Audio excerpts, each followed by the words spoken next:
Good evening. I'd like to welcome everyone to our board meeting. At this time, we're going to go ahead and get started, but before we do, I would like to read our board norms and protocols.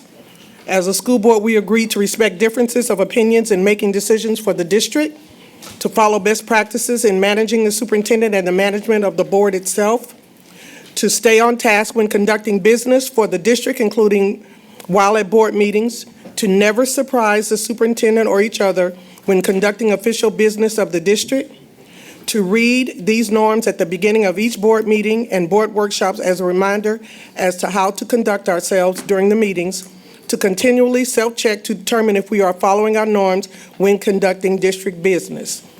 Again, we'd like to welcome everyone, and with that being said, right now at this time we will all stand for the Pledge of Allegiance, after which we will have roll call. I pledge allegiance to the flag of the United States of America and to the republic for which it stands, one nation, under God, indivisible, with liberty and justice for all. Thank you. To our board clerk. Yolanda Clark. Present. Maxine Drew. Present. Jeannie Humphreys. Present. Randy Lopez. Present. Wanda Brown McCage. Present. Aldina Nguyen. Present. Stacy Yeager. Present. Thank you. We're now ready for the approval of the regular agenda. If there are any comments by any board members, we'll have it at this time. Madam President, Thank you, Dr. Nguyen. I have 3 items to add to the agenda, please. First item, I make a motion to add the dates of the community meeting. Second.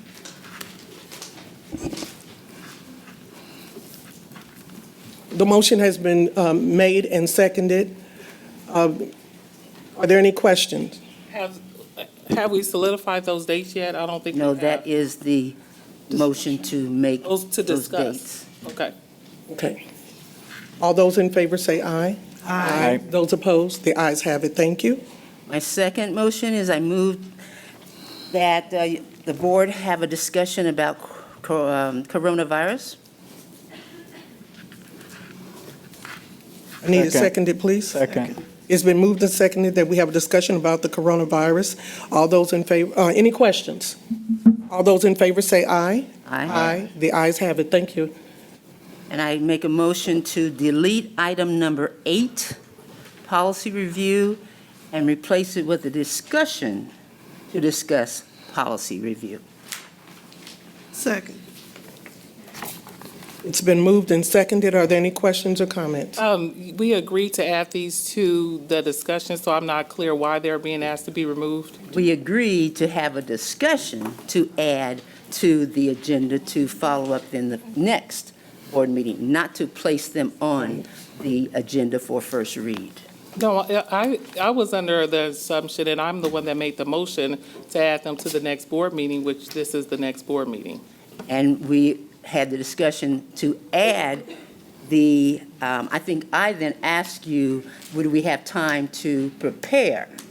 And so that would mean we decide which we're going to add, then you have time to prepare, not to put it on as a first read. No, actually, we asked Susan to come up with the schedule and for them to be added.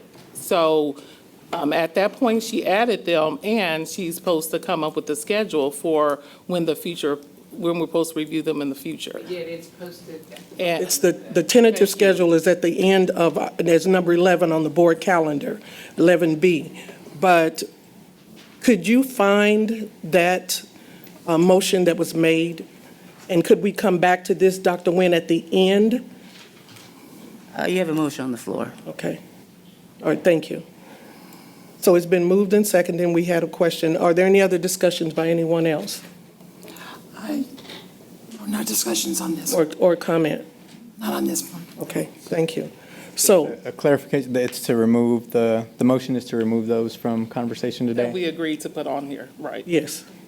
And discuss. Discuss the schedule, but not have the first read denied. Thank you. Okay, so therefore, Susan, could you please, let's do individual voting verbally, please? Yolanda Clark.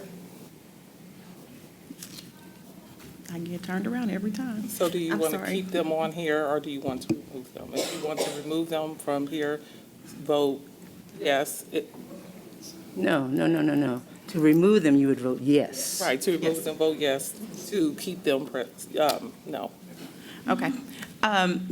Yes. Maxine Drew, I want them to stay. Okay, So that's no. no. Jane Humphries, Yes. Randy Lopez, Yes. Wanda Brownlee Page, Yes. Dr. Lynn, Yes. Okay, No. okay, that's 5, thank you. So we will remove number 8, and we will discuss it later. And at the time that we get ready to discuss it, Susan, could you please find the information whereas we voted so that we can make sure we have clarification when we do discuss it? Okay, thank you. Dr. Nguyen, did you have anything else? No, thank you. Okay, thank you. Anyone else? I do. Ms. Humphries? I would like to add an item to the agenda to discuss the changes to our school calendar times and days. Second. The motion has been made that we have a discussion to discuss the calendar times and the days for 2020. Are there any questions or comments? All those in favor say aye. Aye. Those opposed? The ayes have it. Thank you. And I would like to add another item to discuss the PATA Logos contract. Okay. I'm sorry, could you repeat that, please? At the Logos contract. Okay. I think I pronounced it correctly. Okay, and Second. it's been moved and seconded that we add in information about the Pathologos contract. Can we get additional clarification on what the topic is? The PATA Logos contract. Or what about it? Is it something in there that we should be aware of, that we need to pull up, or We need you to have copies discuss- for We need everyone? to discuss the fact that the board voted it down, but apparently the consultant is here in the district working. So you need clarification on that. We need to discuss Okay. how that happened. Okay, we can do that. So it's been moved and seconded. Are there any other questions? All those in favor say aye. Aye. The opposers? The ayes have it. Thank you. Anything else? No? Okay. Ms. Clark? Yep. I would like to make a motion that we discuss graduation, 2020 graduation. Second. Could you give us some clarification, please? Yes, I can. I would like for us to discuss other options besides a morning graduation so that we can accommodate our families and be consistent with what we've done in the past. Okay, thank you. So it's been moved and seconded that we discuss options for 2020 graduation for this year. Are there any other questions or comments? Questions for clarification. Has information been sought out from the superintendent or Dennis Covington, the financial advisor, to get additional information? No, that's why we would have the discussion. Okay. Okay. Any other comments? Thank you. All those in favor say aye. Aye. Any opposers? The ayes have it. Thank you. Is there anything else anyone would like to address? Thank you. So now we will go ahead and get started with recognition. you have to approve the amendment. Oh, I'm sorry. Thank you. Could I get a motion for us to approve the amended agenda for this evening? So moved. Second. It's been moved and seconded that we approve the amended agenda for this board meeting for today. All those in favor say aye. Aye. Any opposers? The ayes have it. Thank you. Now we're ready for the recognition of awards. Announcements for reasons to believe recipients.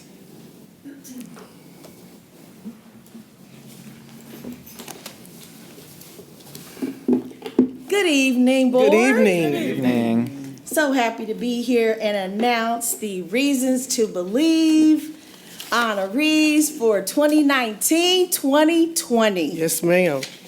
You should have in your packet those names, and so I believe we can announce that now to the public.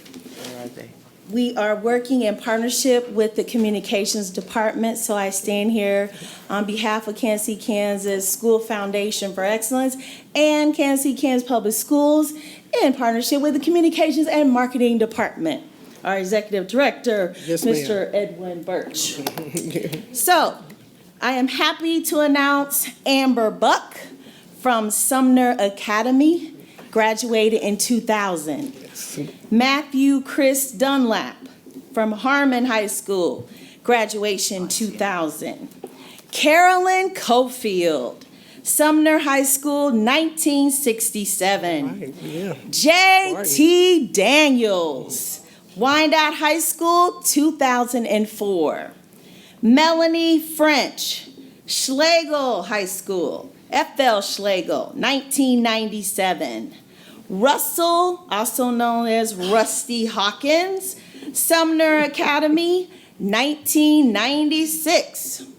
James Morris Lecter, Wyandotte High School, 1990. Colonel Wendell A. Moore, Sumner High School, 1974. James Newman, Rosedale High School, 1950. And Carol Pitchlin graduated from Sumner High School, 1974. Those are our 2019-2020 honorees. I do have to let you know that it has come to my attention over the last couple days that James Newman is deceased. He passed away. But we will still honor him Yes. at the Reasons to Believe Awards program. So for all of you listening, the awards program will be April 30th at the venue at Willow Creek, which is near Wyandotte County Lake. That is at 3150 North 91st Street in Kansas City, Kansas. The program will start promptly at 6:45 p.m. and there will be a private reception for the honorees and their families. Thank you. Any Thank you. questions? Thank you. Thank you. Are there any questions? Any questions? No, not at all. Thank you so much, board. Have a wonderful evening. Thank you. Thank you. We look forward to being there. Yes. So now at this time, we will have the report from the Kansas City, Kansas Public Library. I'd ask that the Kansas City Board of Education accept a report on the public libraries as submitted by Carol Levers, Director of Libraries, and as recommended by myself, Superintendent of Schools.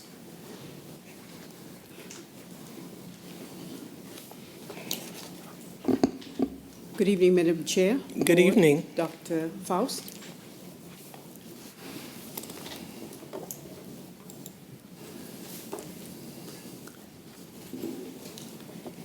I'd like to present February's statistics, the public library statistics to you. It's going to be the same, so I'm not going to go through the whole thing. You've Okay. read that before. Just to kind of touch base that we've circulated over 70,000 items the month of February, and the top priority was the AV again, DVDs, CDs, and Blu-rays. Programs, outreach. We had 305 programs in the libraries. We had 3,312 people attending, and we had 91 programs outside the libraries, and we had 2,806 people attending. We also had 2 kids cafes, both at the main library and at West Wyandotte Library, and we served 352 lunches for those kids. Our e-community, total reading, you can see almost 10,000, and our database sessions that people access were 983. But something that's new I want to share with you is our winter read. And we advertised last December, but we started January 1st through February 29th with our adult winter reading. 1,006 people signed up, and we had a goal of them reading 8 books. 550 completed that program. But, and of course, we had 755 who only read 1 book for that month. We had 725 people read 2 books, and 3 books, 705, 687 read 4, and so on. So 556 read 7, but we were excited just to have those 550 people completing the 8 books.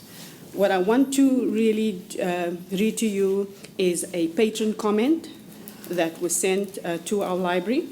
We had a fantastic Black History Month in all our libraries. We had Harriet Tubman movies. We had so much, and people had a lot of comments, but I thought I'll just pull this one comment so that I could share it with the board. And I've got a copy for you right in front of you.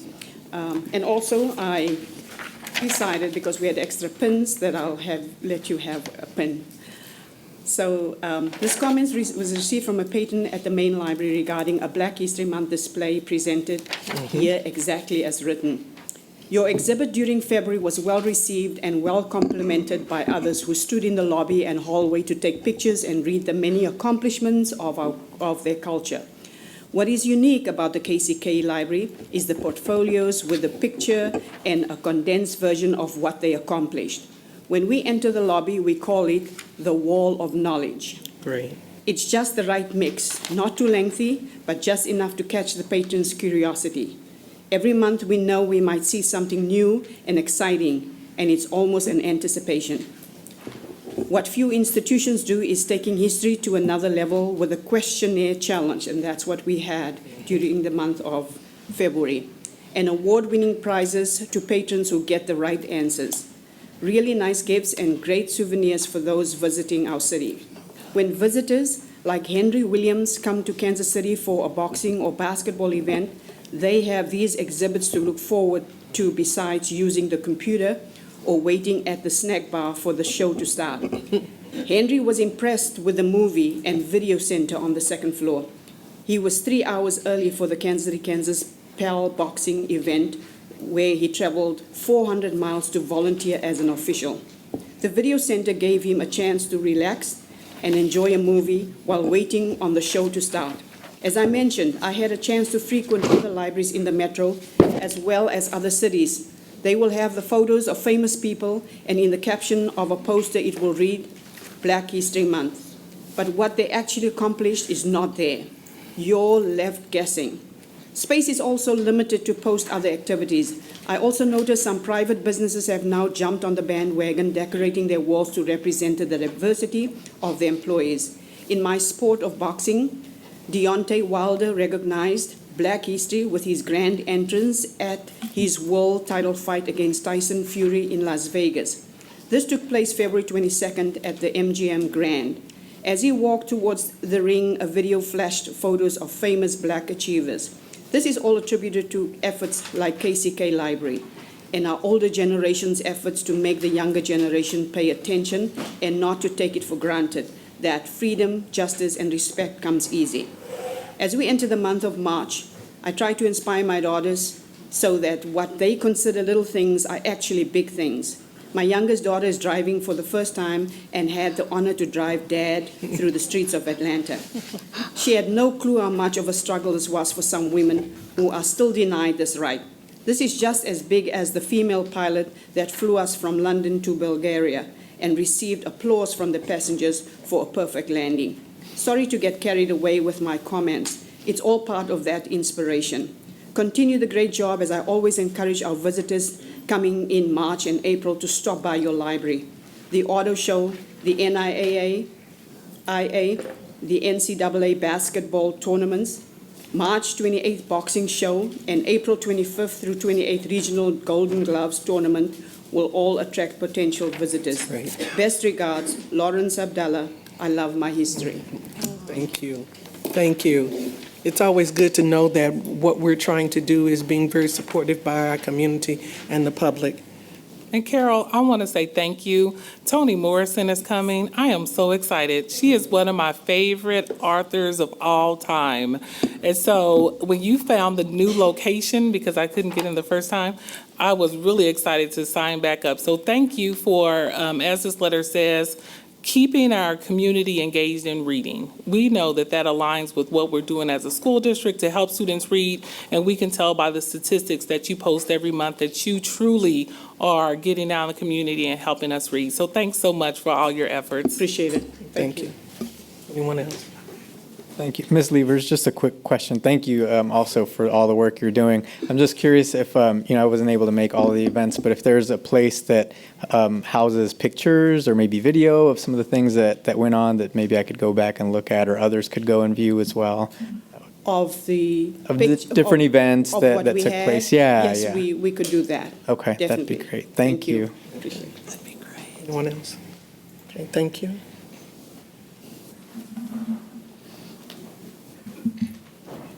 Payment of bills. I'd ask that the Kansas City Board of Education approve the payment of bills for the KCK Public Libraries as submitted by Dennis Covington, Chief Financial Officer, and is recommended by myself, Superintendent of Schools. I make a motion that we approve the payment of bills for the Kansas City, Kansas Public Libraries. Second. It's been moved and seconded. Are there any questions? All those in favor say aye. Aye. Any opposers? The ayes have it. Thank you. We're now ready for the reports of the superintendent.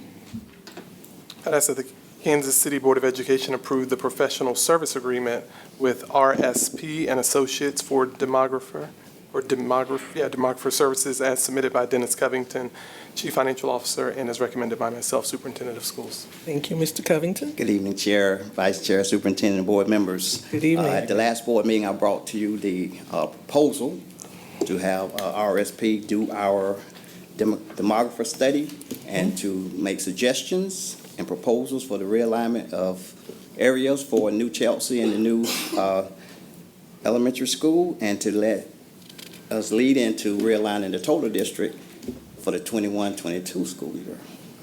So before you now is the actual contract to get that work done. Okay, thank you. Are there any questions? So therefore, I need a motion. I make a motion that we approve the professional services agreement with RSP and Associates for the demographer services. Second. It's been moved and seconded that we approve the professional services agreement with RSP and Associates for demographer services. Any questions? All those in favor say aye. Aye. Any opposers? The ayes have it. Thank you. I'd ask that the Kansas City Board of Education accept a report on the revised state audit as submitted by Dennis Covington, Chief Financial Officer, Tracy Kaiser, Executive Director for Business, and Brad Isner, Director of Business, and is recommended by myself, Superintendent of Schools. Thank you. Okay. Good evening, Madam President. Good Board evening. members, Dr. Faust. As you know, September 20th is our official count day for students to determine our funding from the state. So KSDE audits anything that affects funding, from bilingual minutes to free and reduced lunch applications to bond and interest, state aid, and so on. This year, the audit determined that we were overpaid on our bond state aid by almost $2.2 million, and we would have to pay that money back. There are two formulas that are used when calculating bond state aid for bonds that are approved before July 1st, 2015, and bonds that are approved after July 1st of 2015. So during the audit, they looked at the bonds that we refinanced in 2016, and that was the date that was used to determine our state aid. When we received the audit results, we believed that was incorrect.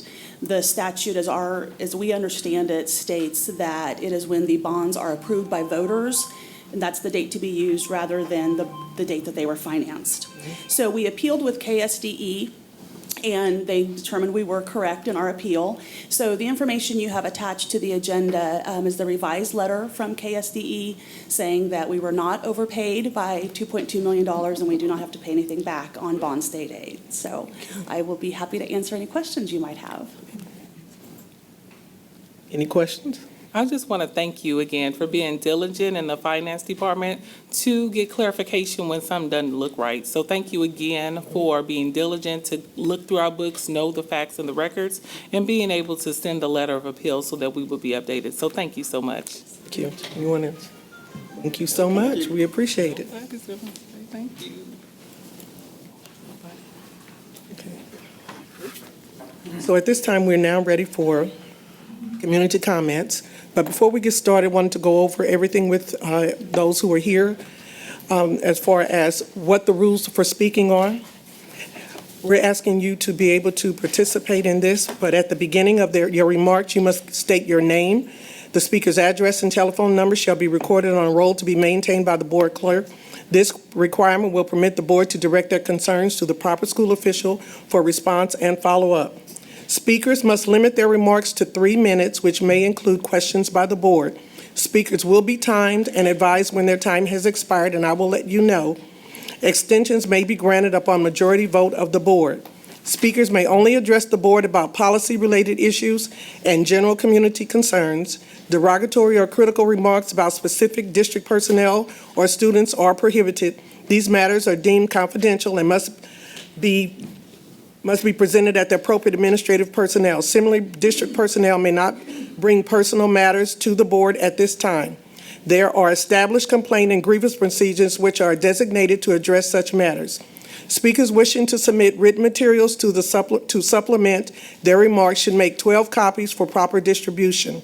If there's a hot issue, speakers will be encouraged not to duplicate the remarks of others. Instead, speakers should seek to introduce new points and/or perspectives so that everyone's concerns may be heard. If a person wishes to discuss a topic which is already on the board agenda, the speaker's comments will be deferred until that item is called up for discussion. The speaker will be permitted to comment as determined by the board president or presiding officer. The speaker must adhere to the 3-minute time limit. So with that being said, we will now go ahead and have our first person coming up for presentation. And with that, we will have first, and correct me if I'm mistaken, please, Ileana Navarro on high school graduations. Thank you. Hello, everybody. Hello. I'm here to speak about the timing of the graduation on Monday morning at 10 a.m. High school graduation is a celebration and a blessing. It's one of the first major accomplishments of their young lives, and it should be observed by all. The scheduled time is a deterrence for friends and family to attend. It also sounds like some of the board members were not even involved in this decision. They found out via Facebook. I've talked to the mayor and the commissioner of Kansas City, Kansas, and they both voiced their displeasure of this decision. It takes a village to help raise a child like my son. Teachers were a big part of that village, and now they cannot attend the graduation because they will be working. Multiple teachers from all schools have told me they are very upset with the scheduled graduation time. This issue and many other issues have USD 500 teachers very frustrated and considering other districts to work at. We feel that we are having to pay to see our kids graduate because somebody's going to have to pay me for my time off, and some won't be paid at all. We have asked to help raise money. Oh, I'm sorry. We have asked to help raise money since money was supposedly an issue. However, if money is an issue, then why was $16,000 just spent on office upgrades? Traditionally, graduation has been in the evening at 7 p.m., allowing for a majority of loved ones to witness this momentous achievement. In addition, I believe all the rest of the KC Metro schools have their graduations in the evenings or the weekends to accommodate those involved. An educator once told me, either you're here for the kids or you're here for the money. Please reconsider the timing graduation ceremony for the J.C. Harmon 2020 graduating class. If something can't be changed, could you at least give them an explanation of why? Give us an explanation of why we can't have graduation at the normal time. So there's a lot of people that will not be able to attend. So please reconsider. Thank you. Thank you. Next, we will have Dr. LaRon Thompson. Oh, any comments? I'm sorry. I think she wanted to pass something out. Oh. Or did you have something? She was getting ready to say her name and address. Yeah, I forgot to say my name. Okay. Before you leave, could you just give it to the board clerk? Thank you. Right. We're now, Dr. LaRon Thompson, The topic of community concerns, input, and graduation. Is he here? He's en route. Thank you. So next we have Dominic Jacobs, Washington High School student. Topic Wednesday bell schedule.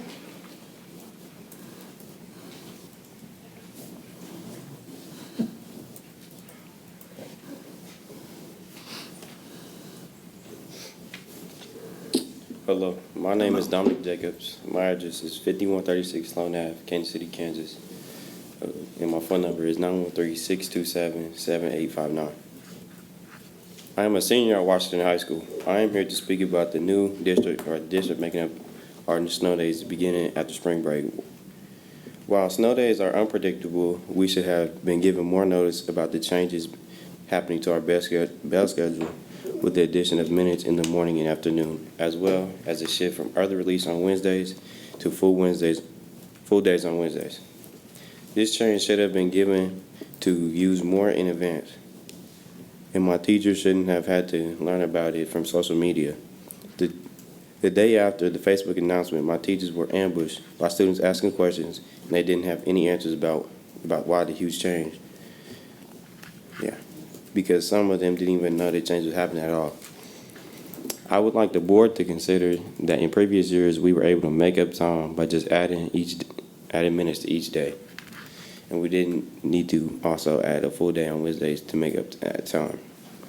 Last year, we used several snow days, and they added a few minutes to each day, without additional full days on Wednesdays, or the additional 2 days for seniors.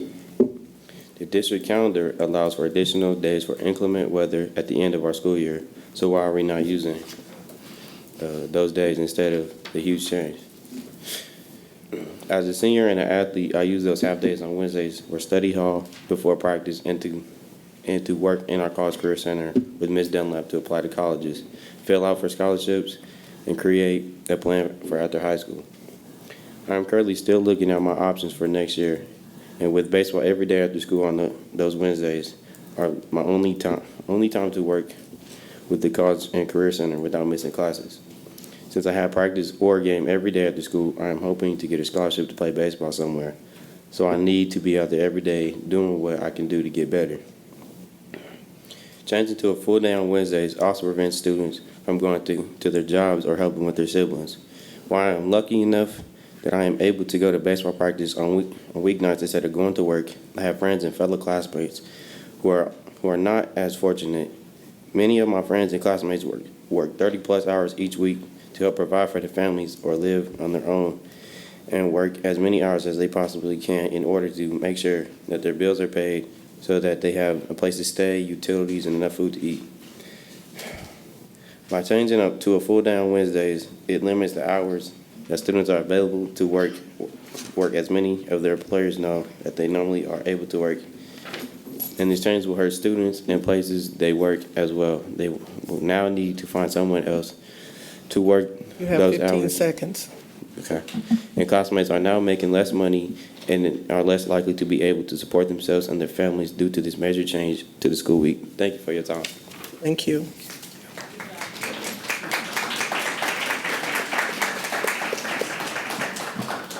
Next, we have Takara Jones, Tanisha Carter Johnson, Sumner Academy, topic schedule changes.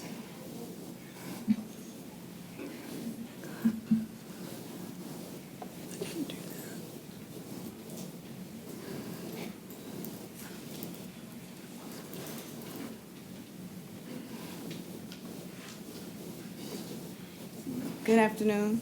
Good afternoon. My name is Tanisha Carter Johnson, I'm Takara Jones. We're both seniors at Sumner Academy. and we just want to express concern about the Wednesday bell schedule change. I'll let her start. So as Dominic has mentioned earlier, a lot of students have internships or jobs they do on Wednesdays. I personally am a student who works a lot after school on Wednesdays, so I use that time to do homework, catch up on study hall, take a mental break from school sometimes, and recuperate to go to work and then come back to school and be fresh again for my full day on Thursday. Not only that, but a lot of students who do not work on Wednesdays use those days for internships like the Learning Club or the Wednesday Media Group, and those things are now getting pushed back or canceled altogether because of the new Wednesday schedule. A few students at our school who are in Learning Club, which is like a TAP, which is a teaching as professional thing for a program at our school, many of them say now they cannot go in general for their Wednesday thing. So half the students have cut off their whole entire internship program. And also, there are students who also use the time periods to take care of their take care of their siblings. I know a couple of people at school have siblings who have like health problems or doctor visits on Wednesdays, and their parents rely on them on those Wednesdays to take to appointments. And now, without those Wednesday schedules, they can't do that anymore. As far as discussing policy, I know that one of the board members expressed that graduation and that time is tradition, as well as the schedules. For decades, I know my siblings, they went to this district and they graduated from Harmon. They had Wednesdays just as normal as we do now, or at least we did. I just find it really odd that it's being implemented right now. It's fourth quarter, I'm a senior, I'm about to graduate. As well as the senior day being pushed back. I know that when I discussed something in class with Dr. Faust, he was saying that, our days was being pushed back because it seemed like it was the seniors' fault. And it was very confusing. I know he explained the best of his ability, but on the top, it's just very confusing to me on why this should be implemented right now instead of the beginning of the school year. I remember my 8th grade year, we started at the end of August. You have 1 minute. What? Go ahead. We started at the end of August, and now, between then and now, we've been moved up to start school about 2 weeks earlier than before.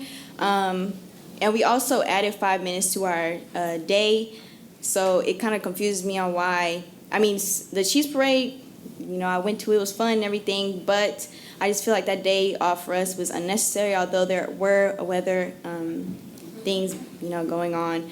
But the time differences, the added day, it just all seems unnecessary to us.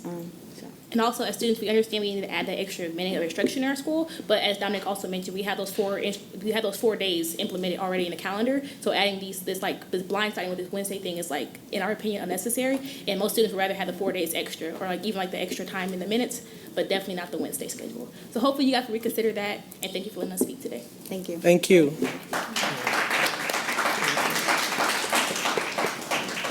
Again, we want to remind everyone when you come up, we're asking you to give your name, your address, and your phone number. And for those who have failed to do that, would you please see the board clerk at some point before you leave? Next, we have Hope Freeman. Topic, Wednesday schedule, work release forms, school funding.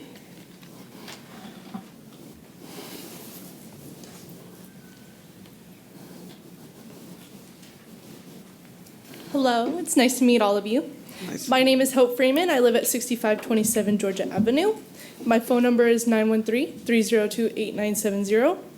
As a student at Washington High School, there are a few changes that I would like to see personally in District USD 500. First and foremost, I would like to talk about work release forms for us students. I am a student that has acquired 27 out of 25 credits and only have to take 2 classes a day. Pardon me. Throughout the course of the day, I only have 2 classes, and I have no classes at the end of the day, which releases me from not doing anything.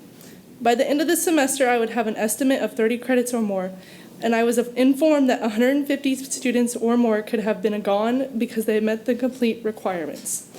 Do you guys think that I, as a student, deserve to go to work and make money for college? If we have work release forms for students so that they can get the work experience later on in life, why don't we use them? I would also like to address how funding is being spent. At Washington, we updated the front office but didn't update any of the restrooms throughout the building. Spaces that are used by students aren't seeing any improvements. Why are we not updating our buildings to bring it into the modern era? Washington High School is not equipped to serve our handicap or special needs community, which needs accessibility in the building. We are the only high school not equipped with an elevator, which is making it accessible to staff and special programs, the ease of moving from floor to floor. I am also extremely concerned with another issue. I have heard that there are rumors of an amount coming available to our district of amount of $4 million. How can I, as a student and a member of this community, be made aware of how this funding will be used? And if I, as a student, can benefit this funding for KCKPS, I would like to see these funds be put in programs where will allow me to exceed or get closer to my goals. As I have met my requirements to graduate, I could have been placed in a work experience program and medical field practicum while I wait for college year to start, earning much needed experience and possible earning much needed income. Thank you. Thank you. Next, we have Spencer Martin on topic on school diet, subject focus, and messaging in schools.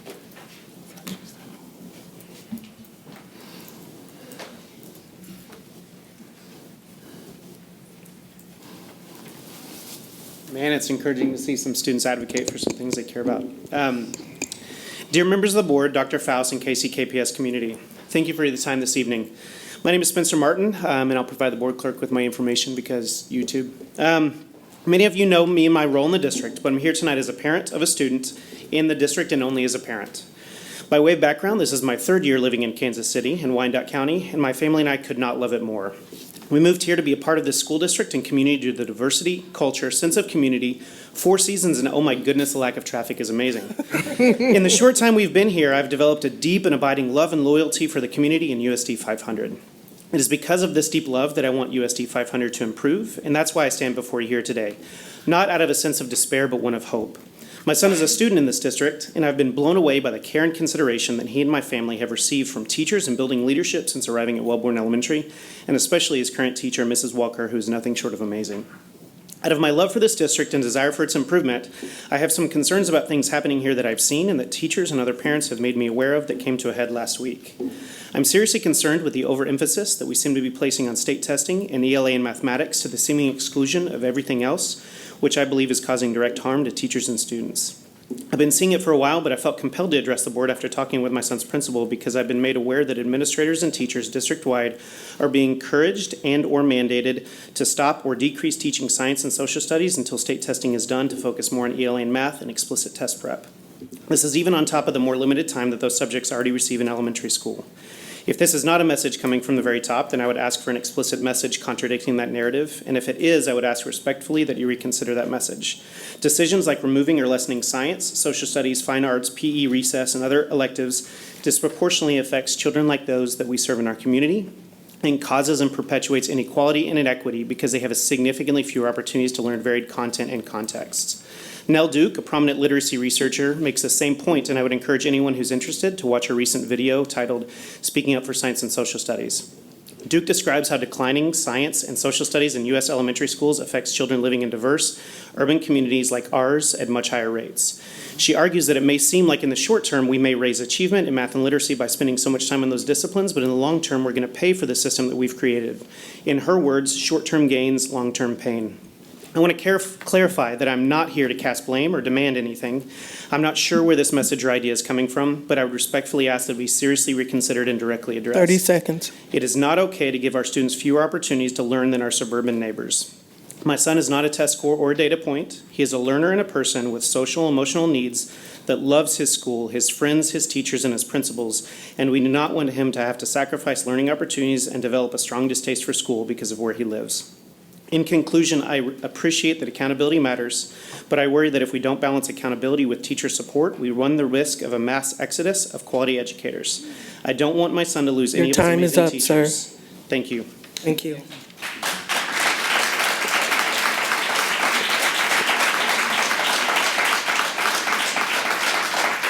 Next, we have Anna Leal, who is coming on map testing and security in schools.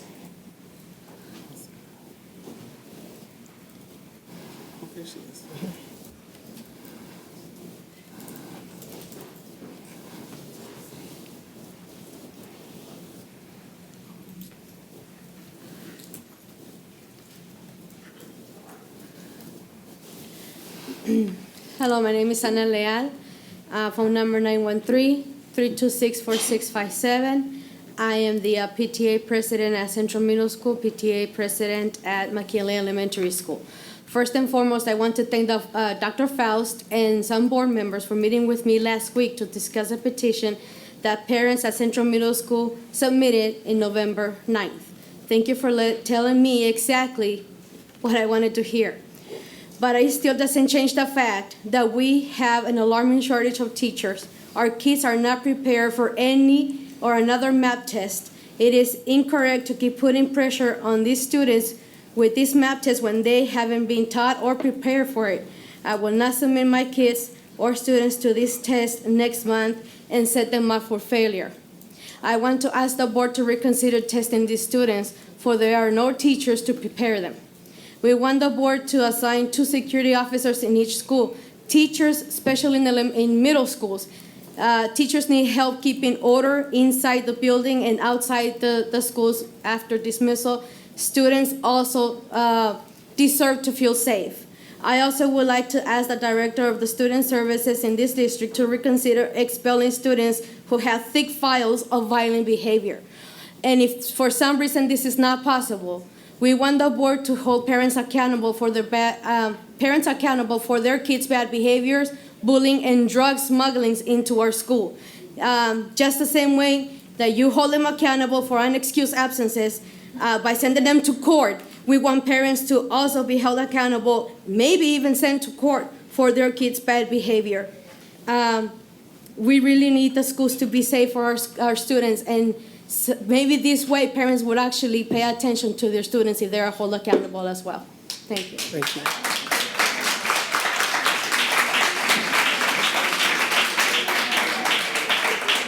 Next, we have Carolyn Wyatt in relation to Northwest Middle School.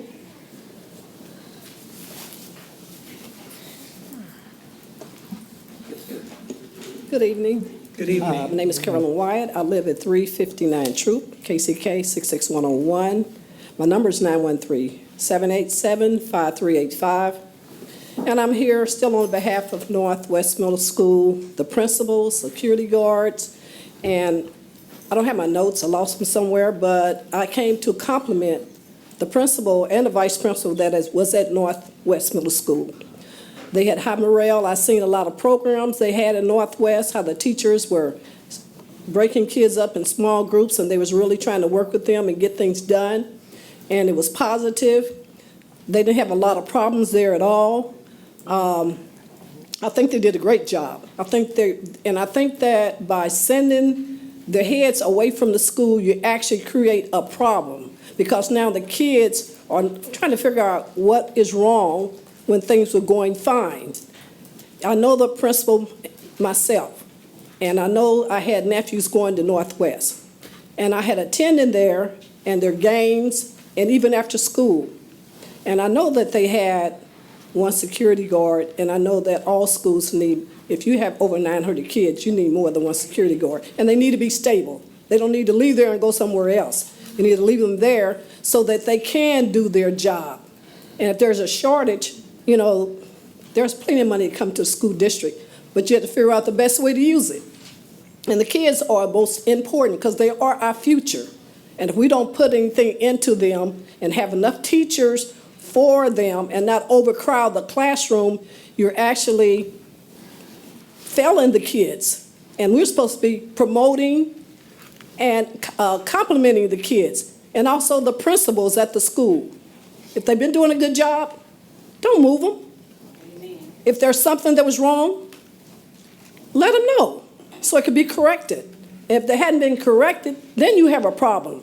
But I think you need to address if there is a problem at any school. But I think they were doing a great job. 1 minute. And at their schools, at their games, there was no problems at the games, even though they had all those kids there. So I'm just saying, I think they need to return back to the school. Let them continue doing a good job as they were. Do not get rid of someone that is doing a good job. Thank you very much. Thank you.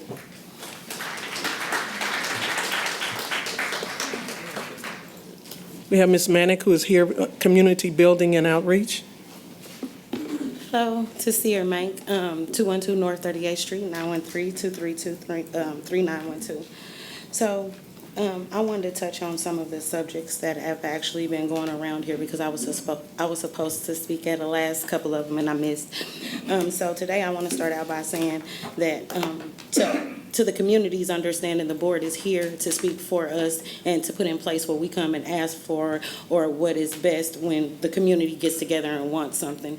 Not to do what is best, what you guys think is best for us.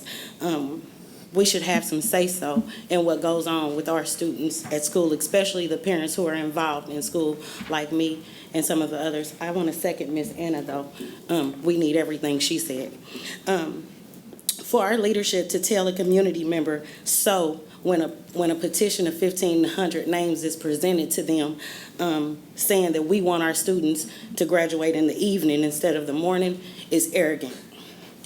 The arrogance within our leadership that I've seen is ridiculous and uncalled for, considering the kids' test scores.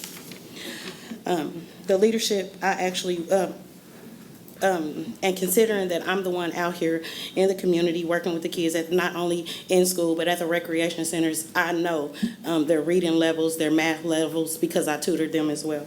But last but not least, I just want to say Dr. Donnie Mitchell should have never been removed from Northwest. He is a pillar of the community. Everybody knows him in that community. We grew up with him. Some of us went to school with him, and we sent our kids to that school because he was there. He is positive on our kids, and we expect to see him back at home, and we won't stop asking until he is back at home. We're going to keep demanding that he goes back to Northwest, him and the assistant principal that was removed from that school. The last thing I want to say is a quote by Edmund Burke. The only thing necessary for evil to triumph is for good men to do nothing at all. Thank you. Next, we have Angelyn Howell, Teacher Educational Needs.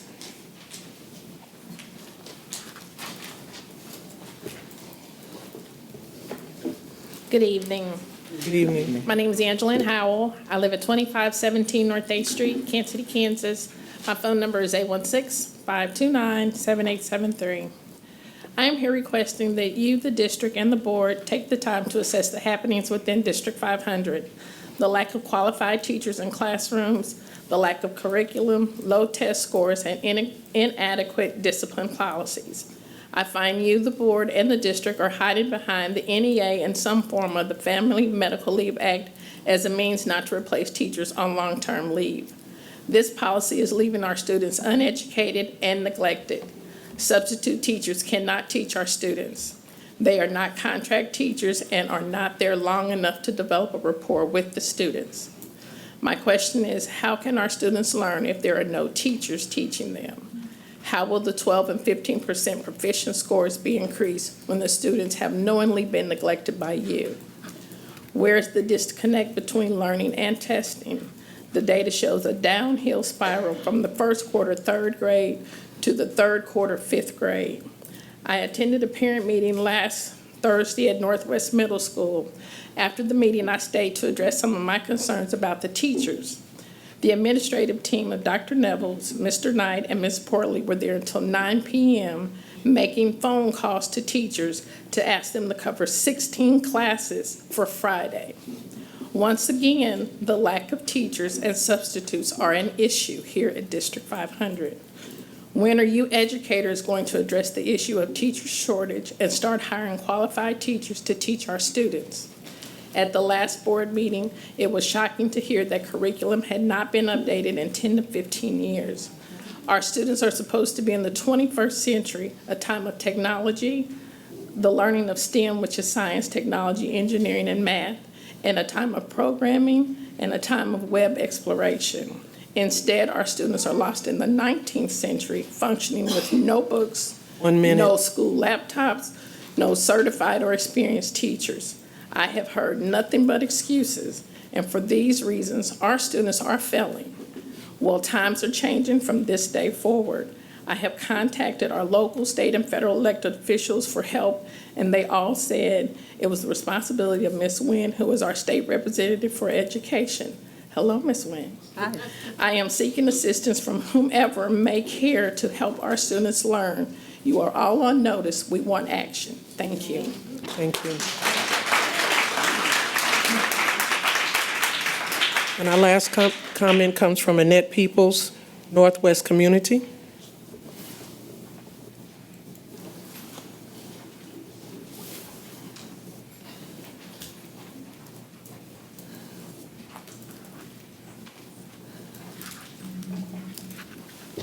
My name is Annette Peoples. I live at 2610 North 46th Terrace, Kansas City, Kansas, 66104. My number is 913-313-8070.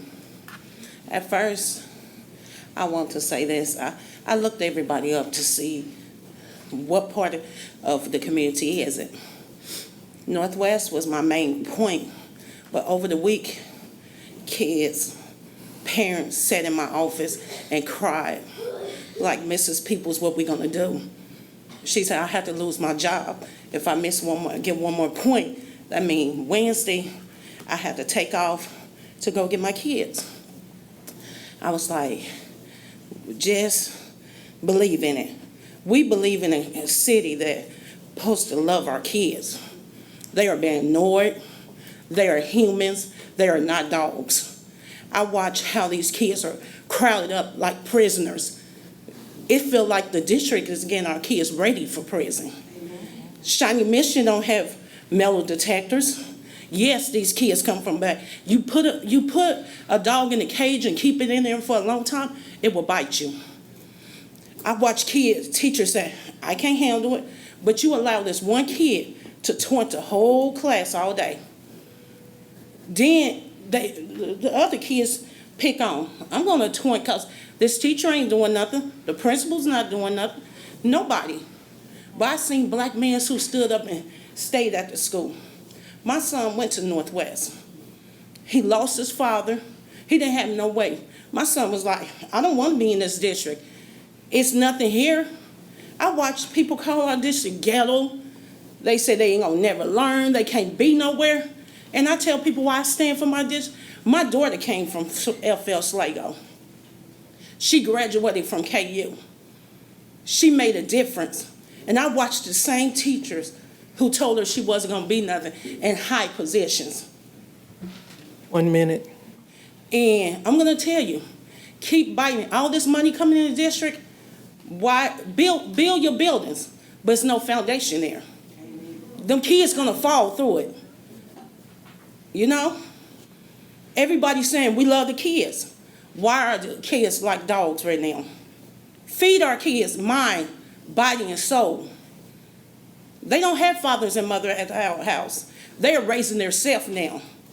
Now you're taking them Wednesday for they can be skipping school to go help sisters and brothers.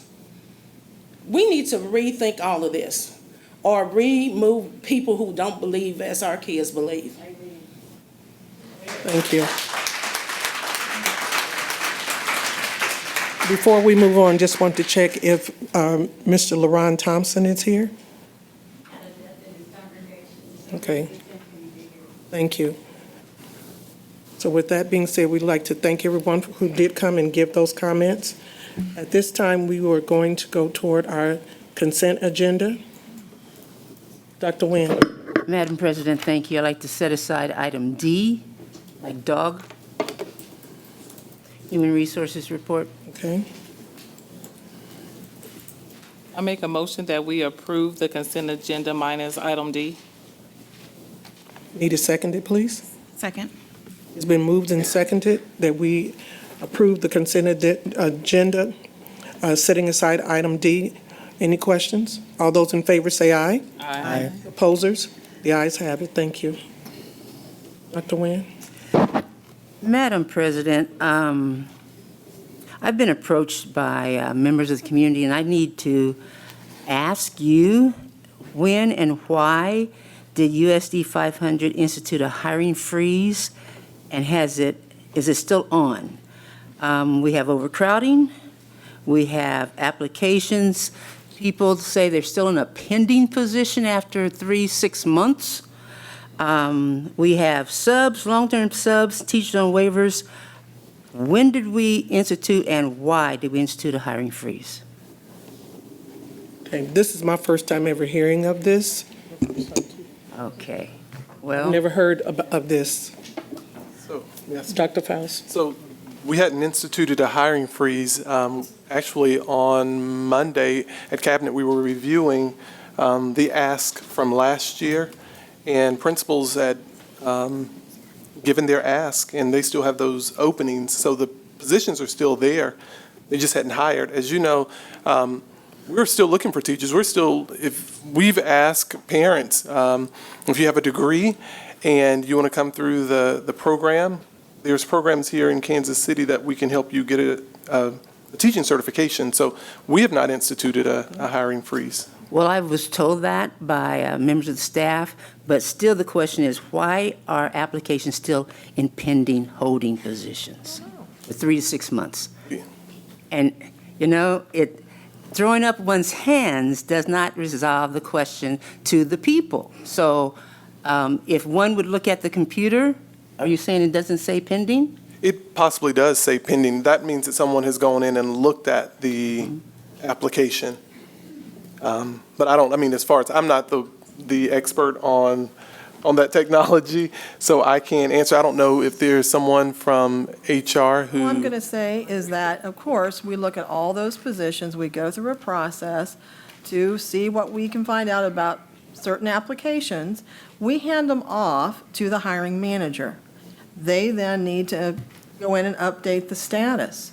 We are trying to clean up as many of those as we can see that maybe have closed or whatever. So it's a continual process, but, we are committed to, if people continue to apply, want to apply, obviously they can, and we're happy to answer their questions and a lot of people do call, and we give them whatever status there is. So without having more specific questions about who we're talking about. Well, first, I can't identify names right here, and it wouldn't be proper. But it's not one or two.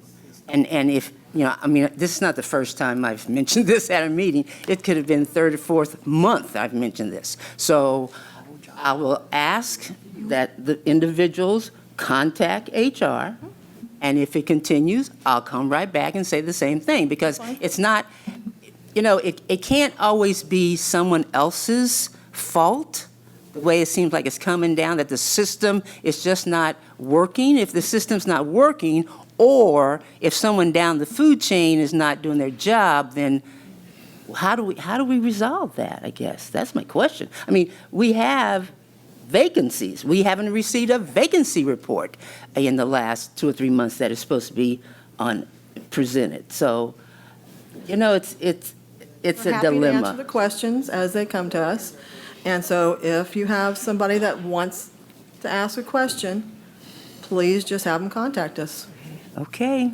I also want to clarify about the long-term substitutes. From my understanding, we are restricted by Kansas law as far as how long we can have substitutes in the room. Also, if someone is on long-term leave or disability or what have you, we cannot fire them. So would you clarify again the ruling from the state of Kansas as it relates to long-term subs? Because I know that there was outreach to long-term subs asking them if they could get certified to be able to fully be a teacher. And I, from the discussions at the Parents as Partners, others had asked that question as well.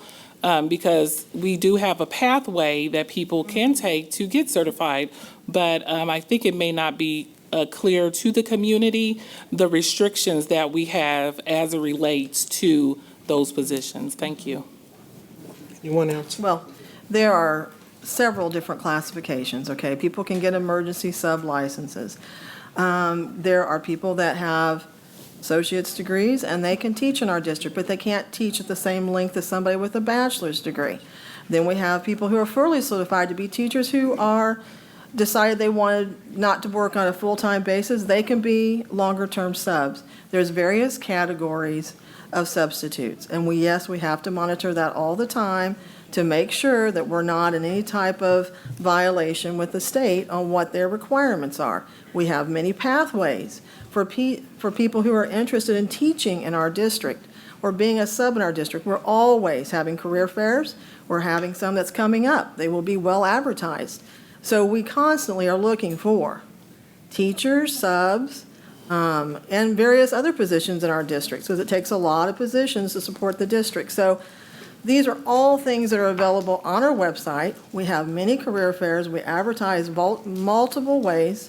But we're always happy to answer people's questions. I answer a lot of questions. People call me directly, and I talk to them or respond to them in email. I personally sit down with folks who have questions.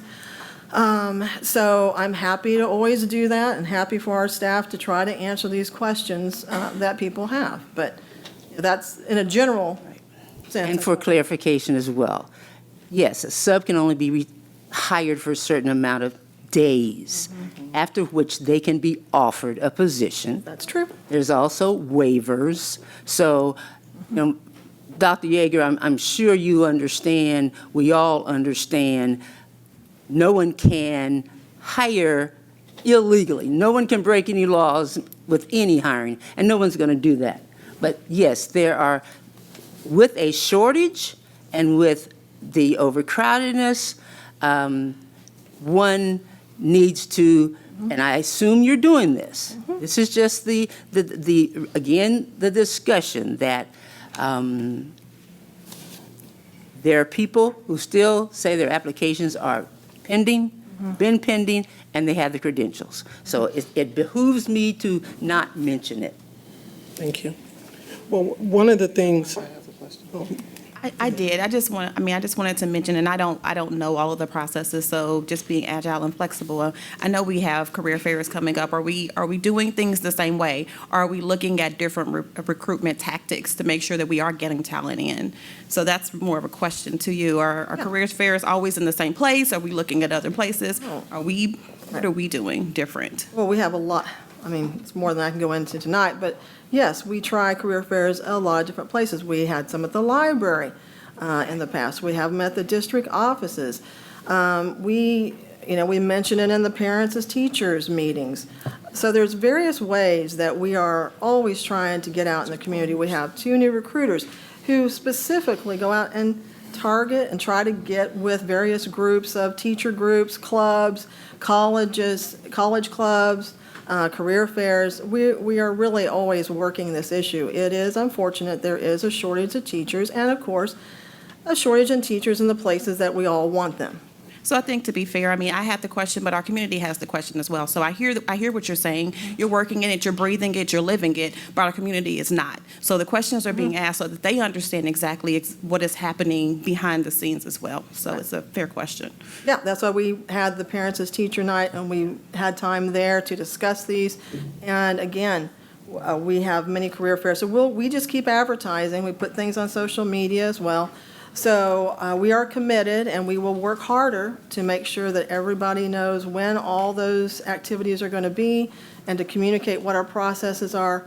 I will make sure that we, up the communication so everybody feels like they're being, well communicated with. And at the Parents as Partners, a couple of, most of the people that attended the human resource sessions were able to get their questions answered, and like you were saying, some didn't know about the process, and they were able to talk one-on-one. So we do have 2 more of those sessions, and it seems like anything we have, they are very present. And so I think it's encouraging to know that they are continuing to answer questions, and I think it helps when there are specific instances. Like, I got an email at 11 p.m. last night of someone asking additional questions, and I forwarded on directly to Kelly Tushman, and then she was able to follow from there. So I think it's important for us to help identify and people who possibly are in pending status, so they can go in and do that bigger dive into what happened with this one. Is it still sitting there? And so I think it's important to continue giving information so they can look at specific cases, because it is a big thing to dig through. So thank you. And I also just like to say, as I mentioned, I had an opportunity to go to Washington, D.C. for a conference, and one of the things that I did learn, it's nationwide. Teachers are not young people are not necessarily going to college to become teachers, and so we have to look at a way in which we can try to recruit and do everything. Parents as Partners has been helping to be able to educate more. I've gone to several of them, and in some of the schools, the attendance by the community is very low. And what we're doing is everything we can to try to get that message out, so that not only can it be done within the schools, within this event that we've set up, but also to make sure that at large on the website there's information. So what I'm hearing is we have to continually do what is necessary. Will some of them fall through the cracks? It may happen. But one of the things we have to do is to make sure that we step up and address it to be able to try to help our students.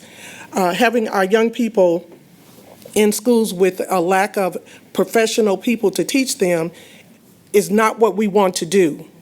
What we're trying to do is to get better. And what I'm encouraging us as a community to do is let us try to work together and keep letting us know when there are some things that are coming up, because the more we hear, the more we will try to do things to make them better. So I want to thank the community comments as well as Dr. Nguyen for what you've just said in relation to making sure that human resources is doing what is necessary. And we will try to do better, but we have to collectively work together. I just want to say also, all those programs that we just mentioned, where we have the SPED waiver and the parity teachers and the fellows program, they are all listed on our website. So if you go underneath human resources, you will find all those programs listed right there, as well as, of course, you can apply now right there on our district website. So we have a lot of information on our own website that people can have access to. So I just didn't want to forget to mention that, because it's all spelled out there as well. We will be committed to try to keep communicating all these programs throughout the year so people are knowledgeable. Thank you. So just to follow up, and thank you, Ms. Tishman, for the work. It would be helpful, because I don't think I've seen a vacancy report, so it would be helpful if we can get that, and I can get with you later to do that. I think part of what I'm hearing from our board, and I think we're all saying kind of the same thing, just in a very different way at times. We want the best for our kids, right? And we don't want empty classrooms, but I think it's really going to take a team approach. And I strongly believe that we can't wait for folks to find us either, right? I get that we've got a few programs out there that we're getting out there, but just having it on our website or our social media, that's not enough either.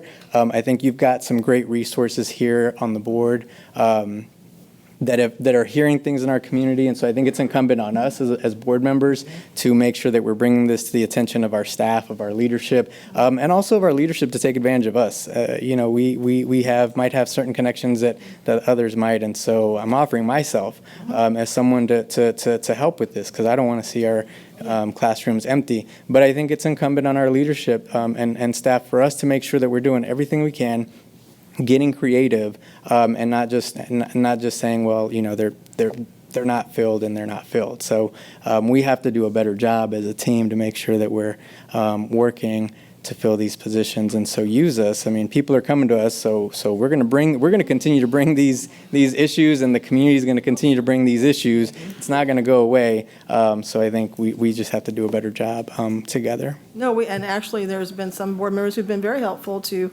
let us know and refer people, and that's what we would expect as well. So yes, please do. And again, we have lots of opportunities. We're out and about right now doing a lot of recruiting. So just so you know, we're constantly looking for resources for our district. So thank you, I appreciate that. Thank you. And I know it's been said before, and again, I thank everyone, but I think we need a monthly report every time we meet, because people are telling us they're not there. We're assuming they are, and there's some issues, some that none of us can control. But, and you've heard the cry from the community. They want to make sure if we're going to test, then we got to prepare them and make sure the people who are in there are prepared to do it. And it's hard when you're a sub to try to do that. I think we have some good people, but we need more. If I'm the sub and I'm the Spanish teacher, I don't speak Spanish, that's a problem. If I'm a sub and I'm the math teacher, and I might know general math, but I'm in an algebra class, that's a problem. And that's what they're concerned about. And we're not being unreasonable. I'm not saying you're not trying, but we just know we all got to do better. Collectively. Yeah. Thank you. We didn't pass it. Dr. Nguyen, We didn't pass have we addressed item D? To move it forward. Okay, thank you. We have a motion to approve the Human Resources Report and recommendations. Second. It's been moved and seconded. Any questions? All those in favor say aye. Aye. Those opposed? The ayes have it. Thank you. We're now ready for payment of bills. Yes, ma'am. So, Madam President, I have a general question. When we ask you a question and provide our questions as you've requested the day before, where are those answers? When I get the questions, I forward them to the necessary individuals so that when we have this meeting here, an answer can be given. So where are the answers? You give them to us here? Do you put them in the library? Where are they? We publicly address your answers here. Okay. And so that as the board clerk is recording information, if we have the answer given, it will be a part of our minutes. Okay, so I asked you about the payment for the consultant that Mr. Wesson. Yes. Do you have that? I referred an answer to the board clerk. Okay. In relation to the question that was asked to me, not from you, All right, but. so do you have the answer or not? Is the answer here? No, the answer is not there. Okay. Well, now, Dr. Faust is saying it is here. No, the answer that she gave me, that she asked me, is not recorded in this. Okay. But your question that you asked in relation to the consultant, it's a part of this information as far as. Okay, so the question is where? Where would I find that answer? I don't have that information. That's what let me clarify what I'm trying to explain. Who's on first? Okay, no, I don't mean to identify who's on first. You asked the question, I passed the question on to the individuals who needed to have that information. Okay. Okay? That's all I did. After that, I received a question from the board clerk, and she asked me, did I have that? And I said no. So I'm assuming that this information is as far as for the person that we had here for the retreat. The payment that was made is recorded here. So therefore. So I'll go back to my original question. Where would I find that? I don't know. So does Dr. Faust, do you know where it is? So it was my understanding that he would bill, we do an open invoice. Okay. And then I think is that the right terminology? They do an open invoice and then he submits his payment and then we pay him. I know that what he told us was $3,500, and then what was it, travel? Travel and hotel. Hotel. Okay, so it goes back to the original question. Right. Where would I find that? It has not been sent to us yet. And where would it be placed when it is submitted? When it comes, it will be under the payment of bills. Just in the regular line of payables? Yes. Okay. That's clear. Okay. So the contract was for $3,500 Yes. plus travel? Plus hotel. Yes. So let me go back to the Kansas City Royals. Was that put in then the library since it was already listed? You know, you said you thought it was a field trip, you didn't know. No, it was an actual field trip. Okay, so. It was a school field trip to the Kansas City Royal Stadium. Previous, future. No, it's done. They've been. Okay. So, Dr. Nguyen, I think you're asking is when you have a question about a statement or a line item, it should be placed in the board library. No, I'm just asking, I'm not saying where it should be, I'm just asking where is it? So Okay. that we'll know collectively, if we ask a question, it is possibly from a previous payables, where is it? That's all I ask, where is it? Okay. So I'll ask each time. So here's my specific question.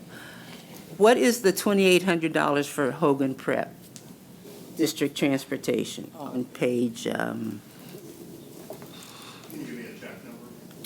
a what number? Check number? Sure, be happy to. 54123, page 17. Hogan Prep Academy, District Transportation, $2,878. And while he's looking for that, this is not going to be the time that we can address it. I think in the board policies say in July, we look at purchasing, but this year we have gone to this generic type of Treasury Board of Education credit card purchasing, and I know of the post audit, so I don't need to have that conversation anymore, but that there's about 60 or so items that just say Treasurer Board of Education credit card. That is just generic. And so moving forward, I'd like for us to figure out a policy that would require more detail, so we will exactly know what that is for. So now you're on. Okay, so Hogan Preparatory Academy is McKinney-Vento transportation expenses. It's the district's share of those expenses to transport students. Okay, so we send students to Hogan Prep for, Well, they might transport them. the district and just, they live in that Hogan Preparatory. It's the homeless statute. Excuse me? McKinney-Vento is the homeless statute. Okay. If that's what he's saying it is. So those are for kids who enroll in our district as homeless students, and we have to bus them or transport them back to where they live, regardless of where that location is. Okay. That's what this is. Okay, thank you. Thank you, Madam Chair. Thank you. Any other questions? I make a motion that we pay our bills. Second. It's been moved and seconded that we pay our bills. All those in favor say aye. Aye. Any opposers? The ayes have it. Thank you. So now we're ready for our executive session.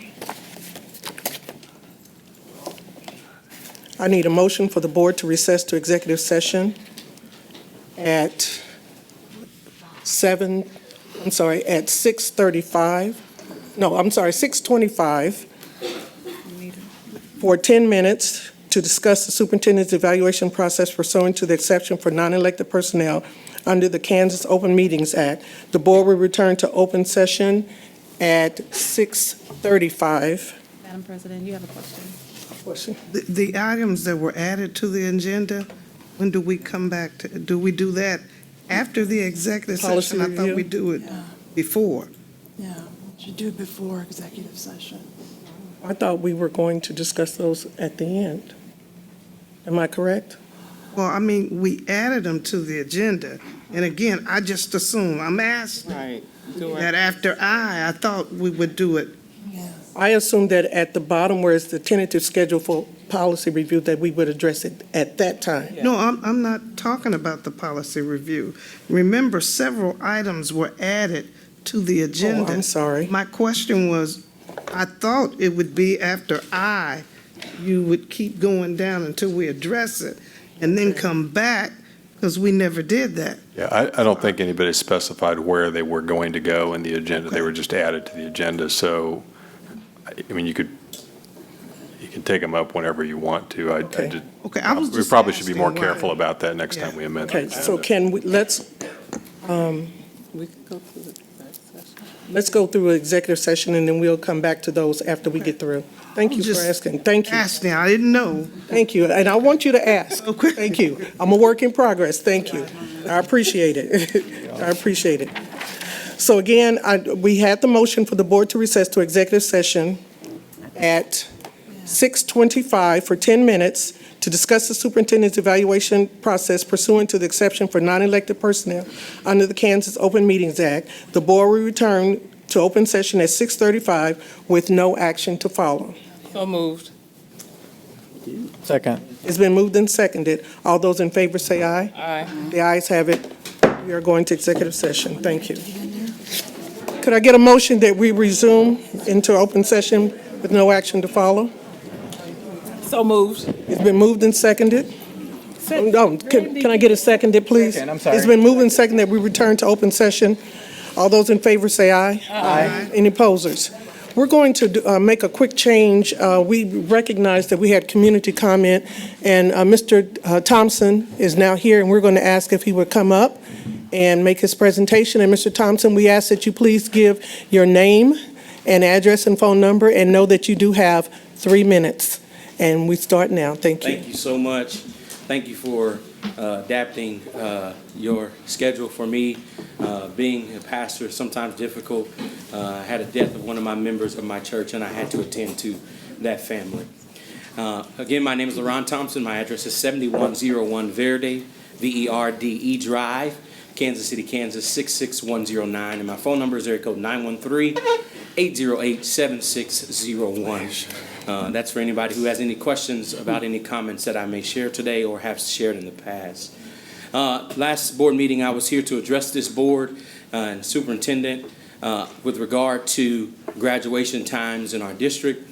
I stand here with that same appeal to you to change those graduation times, to make a decision that is in the best interest of our students. Again, 10 a.m. is not sufficient. As a matter of fact, we already discussed how previous Wednesday early release was a high crime for our students because they got into trouble. And if we let these students graduate at 10 a.m. On a Saturday, and after they graduate, they already feel as though they're grown and you won't be able to tell them nothing, what other kind of trouble will they get into? We want to be preventative. We want to be proactive for our students and put them in the best position to be successful adults as they prepare to venture off into their college career or any technical career that they so choose. Lastly, I want to address some of the concerns of our other schools. Some of the drugs in our school is absolutely ridiculous. The violence in our schools. And we need to really take a hard look at that and see what we can do. I understand the state is saying that we need to decrease our suspension rate. But if we're going to listen to the state and keep those problematic students in our classrooms for the sake of $1, and we're not concerned about the safety and welfare of our children, that's an utter disaster. And we really need to take a look at that. I appreciate your time and listening to what I had to share today. And I thank you, and I yield my time. Thank you. Thank you.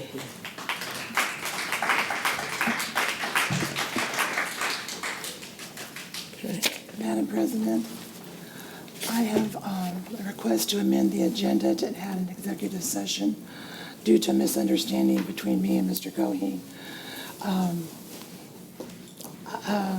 I thought that it would be addressed in the previous one, and he said I need to add another one for a personnel matter.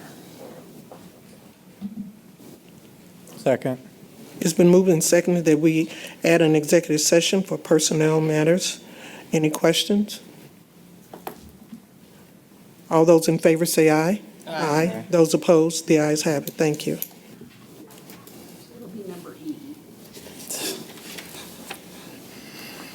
Let's see. Yes. Okay.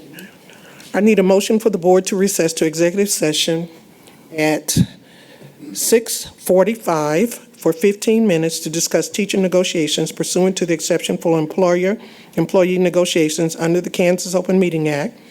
The open meeting will resume at 7 o'clock with no action to follow. Madam President. And the open session will reopen in the board meeting room. And in the open session, we'll do it in the board meeting room because we have 3 other executive sessions to continue through. There, and the last one will come back in here. And just for clarification, we've got, I guess, 4 additional executive sessions.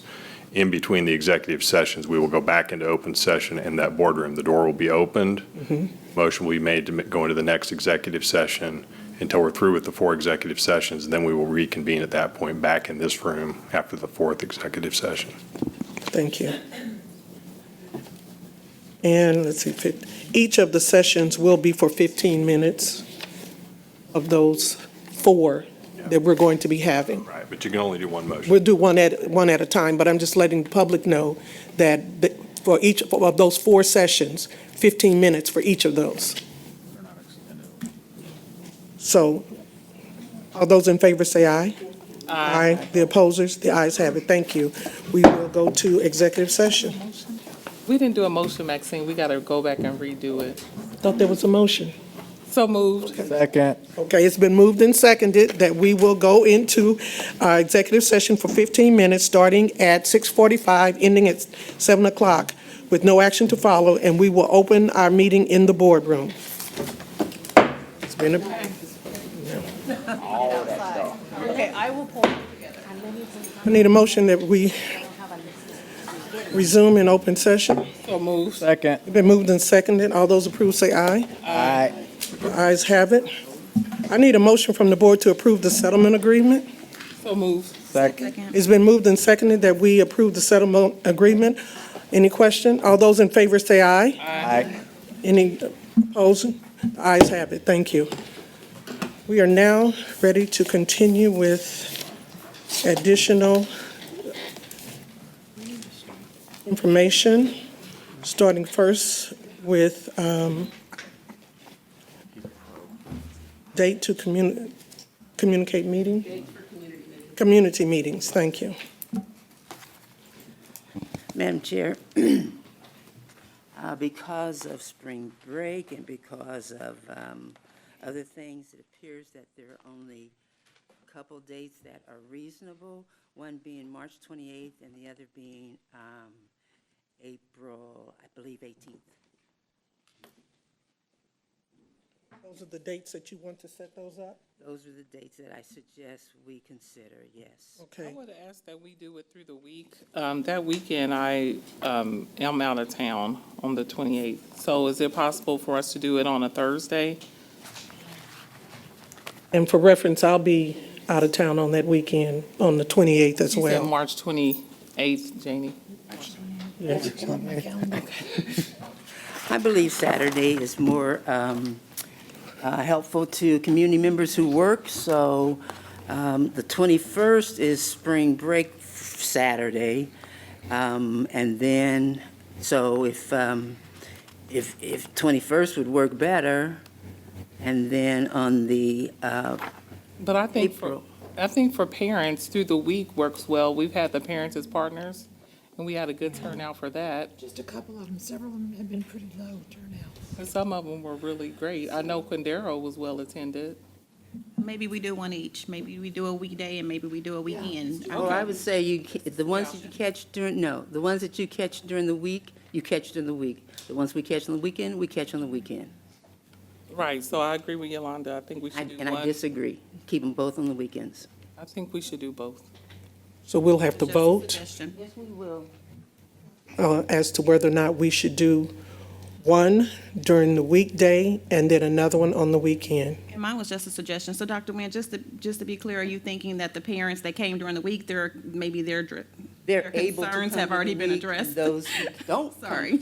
those who are not able to come to the week would be able to come on the weekend. That's what I wanted to understand, though. And those who are able to come through the week and they have games or something on their children, because we are just starting new season as well, won't be able to attend both. So having one in the week and on the weekend would help accommodate our parents. When do we have games? Are they during the daytime or the evening or afternoon? When are the games? Generally in the morning time. Time. It varies depending on the sport. Okay, so let's make a decision as to whether or not, first of all, that we will do it on Saturdays or one during the week and one over the weekend. You know, the other, just putting it out there, you could also do a morning and an afternoon session if you wanted to keep them on the weekends, maybe a 9 and a 3. I don't know. I'm just putting it out there if you wanted to do Saturdays only. Okay, I'll make the motion only on the weekends. The motion has been made, and have it seconded. Second. It has been moved and seconded that we do it only on the weekend. All those in favor say aye. Aye. The opposers? No. No. The ayes have it. So we'll be on Saturdays. So let's select the date, please. Guess everybody won't be there, but Are you proposing that we do it on the I proposed it 28th? 28th, but Dr. Yeager said she wasn't available, so the only other Saturday that's available is the 21st Okay. of March. March 21st, and then the other one? I would, So there's concern that that would then be too soon. So that then it takes us back to the 28th. March 28th. And then the second one would be when? April 4th. April 4th, we'll be in Chicago. We'll be out of town. April 18th. April 18th? Because the 25th is a Mid-America dinner. The Okay. 16th is the Hall of Fame, one of the two. And the 11th is regional, so. Okay, so the dates that we have will be March 28th and April 18th for the Community Public Forum. March what? March 28th and April 18th.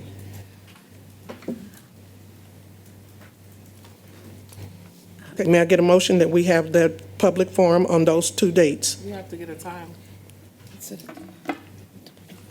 What's your preference? I say 10 to 1, 10 a.m.? to 1 p.m. For 3 hours, can we limit it to? 2? 2? You want 3? You know, you're trying to be open so that if all discussion is over by noon, you dismiss. But if you would like to, it's a matter of vote. I made the motion for 10 to 1. Okay. Second. It's been moved and seconded that we'll have our public forum meeting on March 28th and April 18th at 10 o'clock a.m. to 1 p.m. At central office. At the central office. Just knowing that I will not be able to make it, I made it very clear that I would be out of town. We heard that. That's okay. I'm just reiterating that I will not be there. It was a decision that was made, and I will not be present. Thank you.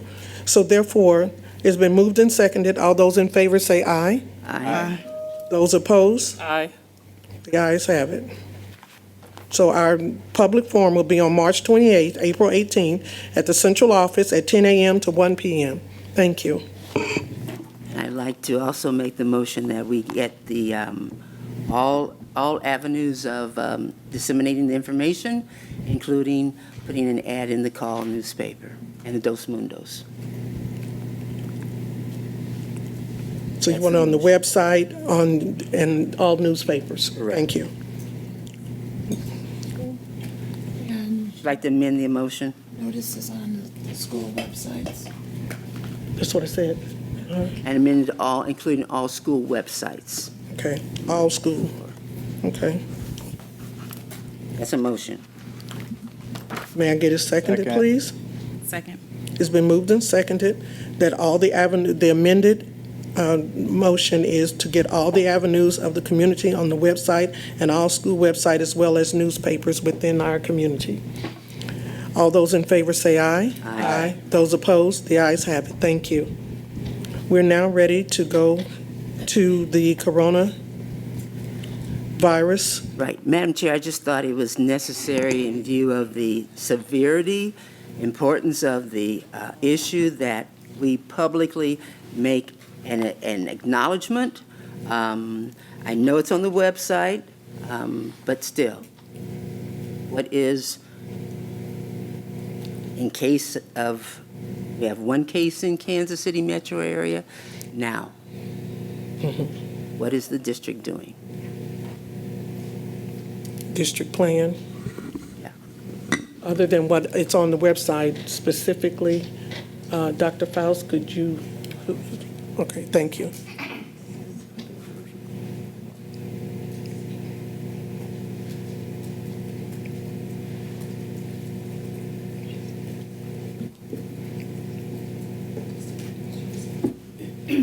My name is Elizabeth Morris. I'm the Health Services Coordinator for Kansas City, Kansas Public Schools. Is your microphone on? Thank you. Okay, you just ask the question. Okay, could you repeat the question, please? Was there a question? What is USD 500? The residents, the students, the grandmothers, what are we doing? Okay. So at this time, the risk for COVID-19, a case within Wyandotte County School, is low. The Unified Public Government Health Department is working closely with Kansas City, Kansas Public Schools to ensure that necessary control measures are in place. The situation is rapidly evolving and with new developments occurring daily. The most important thing that the school district can do now is to plan and prepare for the possibility of a community-level outbreak. I've been in daily communication with the health department, and they are providing daily guidance in accordance with CDC recommendations to prepare for this possibility. Over the course of the past week and a half, we've been developing a highly infectious disease preparedness plan to guide a district response to COVID-19, influenza, and any other highly infectious disease our community may be faced with. As part of this planning process, the following are some of the steps that have been taken. In conjunction with Communications Department, we've released statements sharing factual information regarding the coronavirus and precautionary measures to prevent the spread of any illness, such as staying home when you are sick, covering your cough, sneezing into your sleeve, washing your hands, and avoiding contact with those who are sick. We have been reviewing and updating infection control plans and emergency operation plans, purchasing additional sanitizing products, and personal protective equipment for use by our nurses and custodians. We have been exploring the use of technology to support continuous learning, preparing for increased student and staff absences, and preparing for the possibility of school closures if advised by the health department. Be assured we are actively planning a district response to a possible community exposure, and this response is under direct guidance of the health department, the CDC, KDHE, the Kansas State Board of Education, the National Association of School Boards, and the National Association of School Nurses to develop a comprehensive plan to protect the health and safety of our school community. Have we included any concerns about the nutritional? Yes, we have. And that is what? Do you want to speak on that part?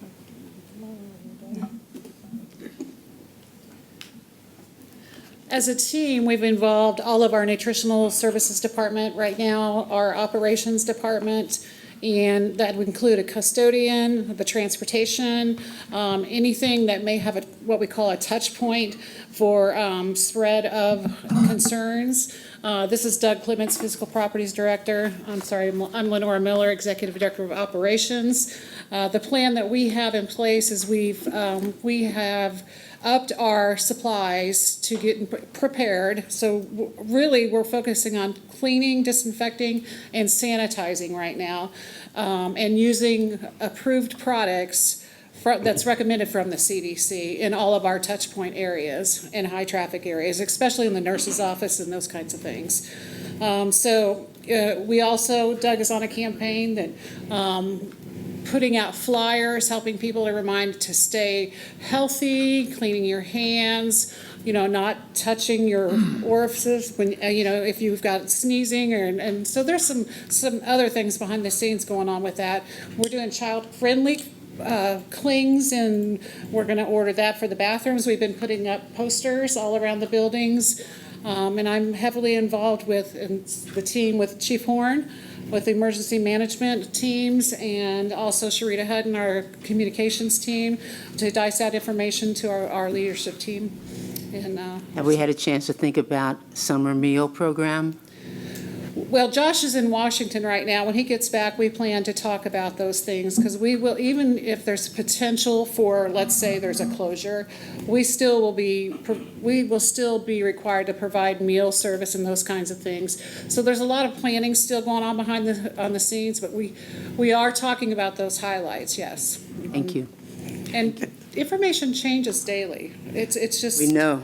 It's really fast moving. Doug, would you like to add anything? No, not really, unless you just had any specific questions. I will reiterate what Lenore said. The chemicals and the cleaning products that we're using in the schools are all on a list that's provided by the CDC. So we're following that list. We're relying very heavily on the information from the CDC. So any specific questions? Yeah. Well, I had a question, because we pay a lot to, what's the name of that company for janitors? Labor Max. And I noticed in payables, because apparently we're cutting, I think we need more janitors, because I know when I taught, it was a continuing, I cleaned desks every day. Yeah. And I spent a lot of my own personal money. So my question is, are we supplying our teachers with the necessary supplies to clean their desks? I will say, we don't have enough help. So a lot of time, I know I clean them every day. Yeah, excuse me for interrupting. I didn't No, do that. and I'm sorry. But we failed to mention, we've also been working with Wayne Corral in the purchasing office to make sure that we have purchased additional just cleaning supplies, sanitizing wipes, which are also on the same list from the CDC, which ones are approved for use for that, so that we'll have that in the storeroom so that schools can order hand sanitizer, wipes. Now, those are getting difficult to find, so we're having to chase those, and Wayne's going to be working on that. And something else. Oh, the hand soap. You know, we're emphasizing, as is the CDC, the importance of washing your hands a lot. So it stands to reason we're going to run out of hand soap. So Wayne has purchased additional hand soap. So we have all those necessary items to try to keep people healthy. So yes, we're getting some wipes. We have used Labor Max in the past. We're trying to get away from using Labor Max. I don't want to spend that money there. I'd rather pay our own people to do that work when we can. But yeah, we are educating, having some training sessions with our custodians about making sure they're using all these products correctly and trying to minimize the risk and impacts of this virus, not only coronavirus, but the flu and everything else that we deal with. Well, you mentioned we're going to cut back with Labor Max. So are we hiring more? Because a lot of times there's not enough help in the building to keep them clean. And this isn't a crucial issue to make sure that everything is clean. Absolutely, yeah. And we are adjusting some of our schedules or working on that to make sure we have people doing the cleaning where they need to clean. But yeah, we're not using the Labor Max. Or I do have a question for the board. Currently, I didn't see any policy concerning outbreaks. It's a 14-day period where you have to be quarantined. Some companies have said that they would pay for employees not to come into work so that they would not spread the virus. I would ask the board to consider looking into what our policy could be, because we certainly do not want staff coming just because they may be run out of vacation or sick time. We don't want you here if you have the coronavirus.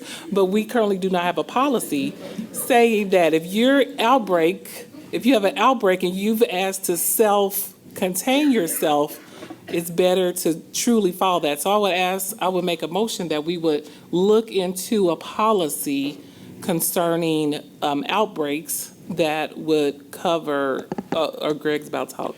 Yeah, I'm not sure you need a motion to do that. I mean, you would need a motion to either actually approve it or not, but I think that you could have administration take a look through the policy, see if there's anything in place that would cover that, and then report back to the board on what that is, and then if the board wants to direct a policy decision from that point, that would be an appropriate way to do it. Okay, so could we have someone to look into it and bring it back to us at our next board meeting to see how the board can help support potential policy?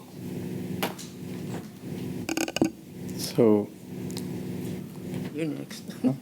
is it my turn? Yep. Well, I would second that non-motion. No, I think that's very important. That's something that a lot of folks are asking about. And so if we did have an outbreak, I think it's important to protect our employees and our staff and our kids, and especially those that rely on those hourly wages. If they have to stay home, for us not to penalize them is important. So thank you for bringing that up. And I don't expect any answers or responses. Just I'm glad to hear that we're thinking about it and being proactive. As we're thinking about, if there is an outbreak, what does it look like if we close schools or close events, or what does that look like? So just if we're thinking about that, I would just request that maybe if we can add to every board agenda just a quick follow-up. So mostly just, as you said, there's a lot, things change every day, and there's a lot of misinformation out there. And so if it's a quick just board agenda item to add, just to have an update on what we're doing, what our plan is, what's new, really just to ease the fear that's in the community, I think would be really important. So thank you. Okay. Anyone else? Well, thank you, because ignoring it will not go away. So thank you, Madam Chair. Thank you. Thank you.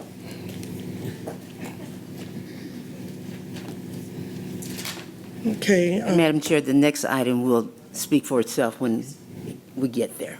Yes. So. Okay. And so our last discussion was to be on graduation 2020 options. The next one would be the changes to the calendar. Yeah. Oh, calendar, I'm sorry. Okay. Any comments? Yes.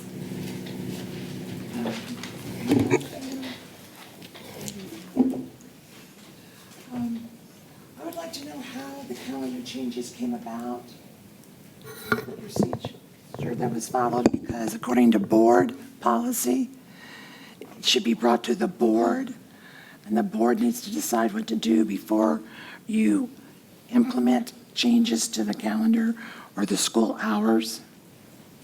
There are 3 policies that I sent those to you, Ms. Drew, with the questions that I had. Yes. So, Ms. Bridget. Yes, unfortunately, I can't address the policy, but I can help in any other way. Okay. How many, these are the questions I sent, Ms. Drew. How many hours will our students have by March 12th, Thursday? Oh, I'm sorry, I was not given that question. I had not figured that out. Okay, because Before you continue, you just want to know how did they come about in wanna doing know this? how So they let came her about. explain that first, and then maybe your question may be answered. Okay. So per state law, the district is required to have 1,116 hours for first grade through 11th grade, and instructional hours. For our seniors, they need 1,086 hours. So we looked at our historic closings, plus the closings we had, and made a determination on what may be needed to get us through. So our seniors meet the requirements, and our K through 11 make their requirements. If we don't meet that requirement, our accreditation is in jeopardy, and future funding is in jeopardy. Last year, we were closed on February 27th and on February 21st. So we've had snow and ice days at the end of February and even into March.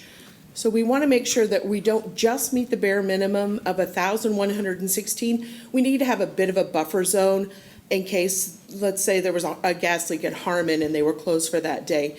They can't count that. So we need to have a wee bit of a buffer for a day or two. So we had taken into account what could be happening through the end of through the end of February and into March. And that's when it was determined the 15 minutes a day, which we did last year, Right. after spring break, adding 2 days for seniors, and instead of closing on Wednesday the 13th, their last day would be Friday the 15th, and then possibly extending Wednesdays to a full instruction day. Okay, how many hours are we going to gain by doing full instruction on Wednesdays? That is, it's about 7 hours. But can I share the information I shared with you, Dr. Faust? Would that be okay?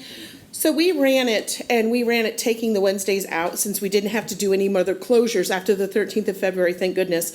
And if we just did the 15 minutes after spring break each day, 7 in the morning, 8 in the afternoon, and then if our seniors continue that full week, we will be fine. We will meet the requirements, our seniors will be fine, and we'll have not a huge buffer, but we'll have a good buffer. So we could do it without the Wednesdays. Without doing the Wednesdays. Right, so the hours, it's a 7-hour difference, is the difference between having this Wednesdays and not having the Wednesdays. Because we already get 1 hour credit. Correct, for professional development, and we get to count 50% of that time towards instruction. Family advocacy days, like parent-teacher conference, we get to count that 100%. So we don't gain as much on those Wednesdays as we had hoped, but we had to be certain in case there was another ice day at the end of February and into March. Was there a reason, Dr. Faust, that we didn't look into using the days that we had in the calendar for inclement weather? Sure. So I don't do the calendar. Let me first just let everyone know, I don't actually do any of this. This is all brought to me, and then we work that way. So I want everyone to understand that I don't sit down and mark the calendar up. So when we were looking at this, so when we brought it, and it's like, okay, our last day, I think, is the Friday before Memorial Day. And so then we have teachers who, then Memorial Day comes, and so vacations take place. And so what we took into account is, yes, they are in place, and yes, you can use them, but how many people have actually scheduled vacations? And so then it's, well, will they actually be here? Because we cannot not deny their vacation. Right. So if someone says that I want to be off those 4 days, we cannot say that, oh, you get to be off, you have to work. we have to let all of them off. So there could be a possibility where you could have 25 teachers off in one building, and then you're at a safety, so you don't have anyone to do it. So it's a balancing act. So then you look and say, okay, so 8 minutes, 7 minutes. And then you have the 2 hours, and this is the same schedule we ran last year. So there's nothing. 15 minutes, yes. The 15 and the 2 and the Wednesdays. It's the same. We didn't take Wednesdays. Yes, we did. Yes, we did. Yeah, we did. Yes, It was we did. 15 minutes each day after spring break. We did that last year. As last year, this year, it won't impact our transportation. I think another thing to take into account by not extending the school year, your quality of your instruction. How many kids are going to be engaged after that? And we'll be impacting testing and scores if we have that instruction earlier than in the end of May into June. Thank you. Will it impact graduation at all? No, that's one of the brilliant things. If we'll, the last day for the seniors would be that Friday, the 15th. The first graduation doesn't take place till Monday, the 18th. So it's one thing, we've always been careful the last 2 years, to build in time between the last day for seniors and the first graduation, just for instances like this with snow and ice.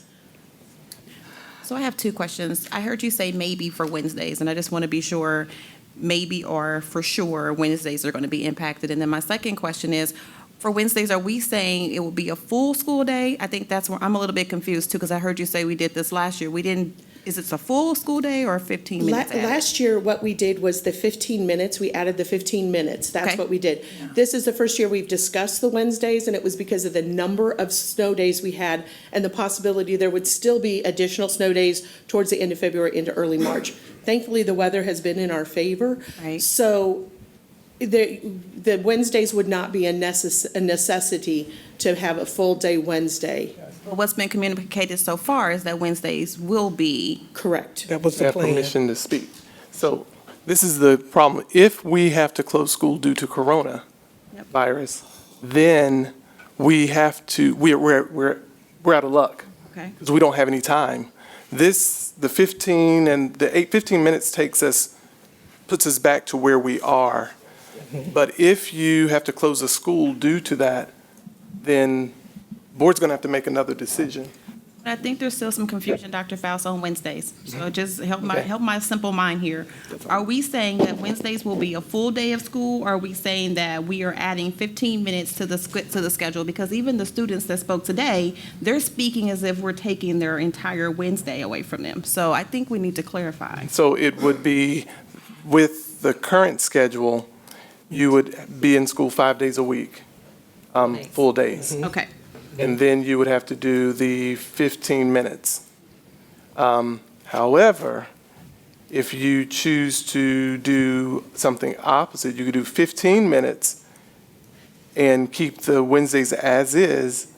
But if there is a time where we have to close a school, We're gonna run into some trouble. Okay. Into Thank you. June.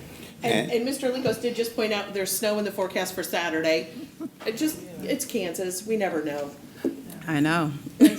Sorry. You good? Janie, anything else? I would like to make a motion, since this should have come before the board before any announcement was made. It's before the board now.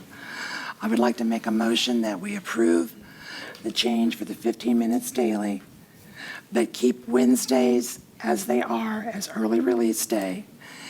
And if complications come up with the coronavirus or something, the state is looking at addressing those issues right now. The motion has been made. Could I get it seconded? I think Can I add a point, please? If we do that, our seniors will have to come to school. Their last day will be the 15th and not the 13th. Well, add that extra 2 days for the seniors. Yes. I need to add that in, thank you. Okay. Yeah.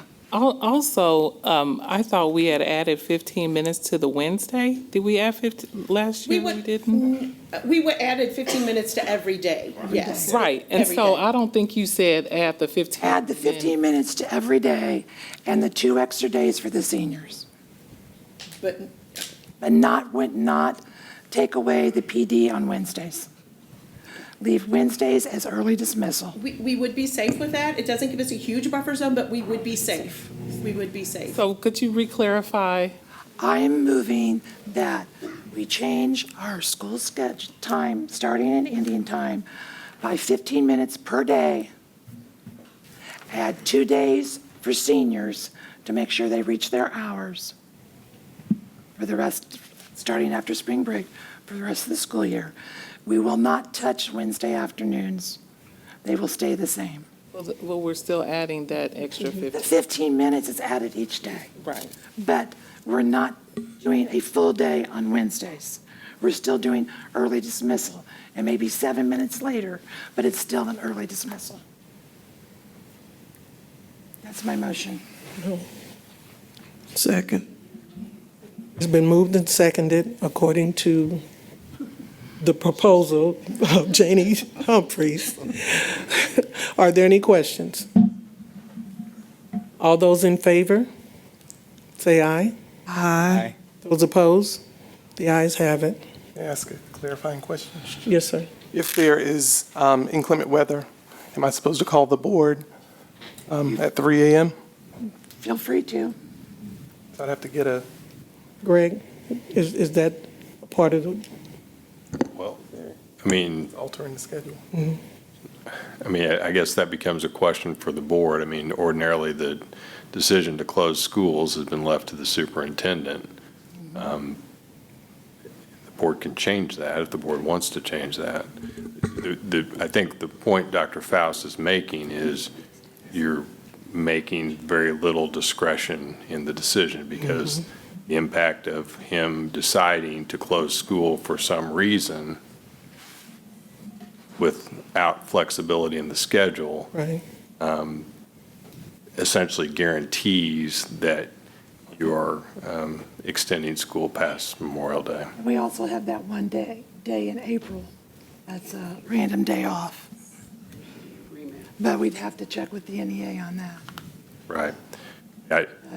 I mean, so the point he's making, or I think the question he's making is, and if you would have to do something like that, and it would be a board decision, and the board meeting would have to be called and noticed and voted on in that context. So, I think that's the question. I assume you guys still want discretion left to the superintendent to close the school buildings, but recognize that that's got consequences to it, and you can't undo those. Right, I think we should be able to leave that discretion to the superintendent, especially if coronavirus, if we get instruction to close the school building, we have to do, we should allow him to make that decision. But Dr. Faust, don't you make it in conjunction with surrounding school districts? So if everybody else is closed, very unlikely KCK would. I don't disagree with you, but they've got different calendar constraints. I understand. I was just making the point that it's not a sole. Many times, I don't know, but many times it's not a single decision. The superintendents usually talk to each other. Exactly. Okay. So let's. All right. Any other comments? Thank you. That announcement's going to go out, informing everybody about the change. Yes. Okay, Susan, what was the next one that? I move to remove that point from the agenda, to amend the agenda and not discuss. Second. What was the motion? I'm To sorry. remove it To from, remove it from the agenda. Yeah. Okay. and I second it.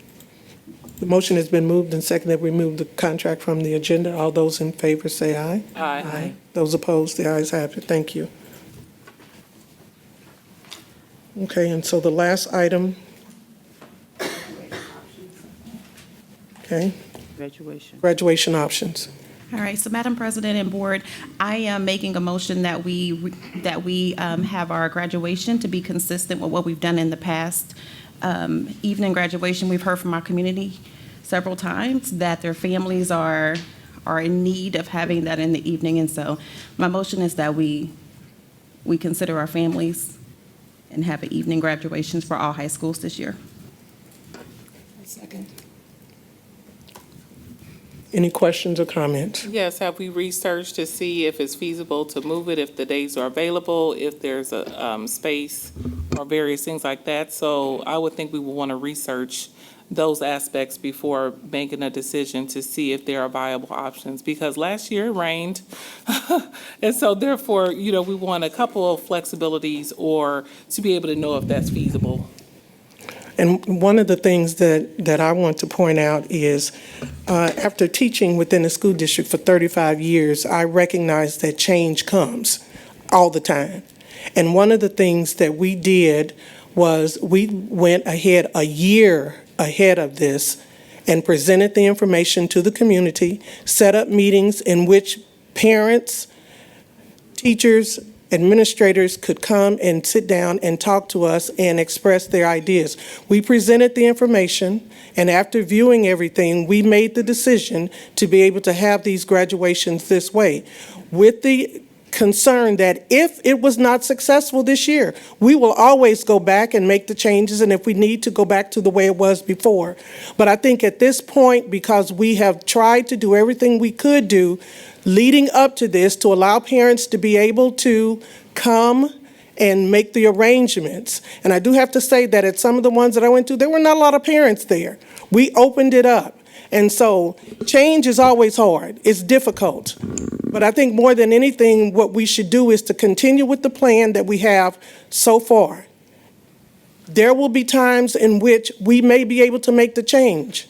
But I am recommending that we leave everything the way it is, just to see how it's going to work out. And again, if it's not successful, then therefore we can always go back.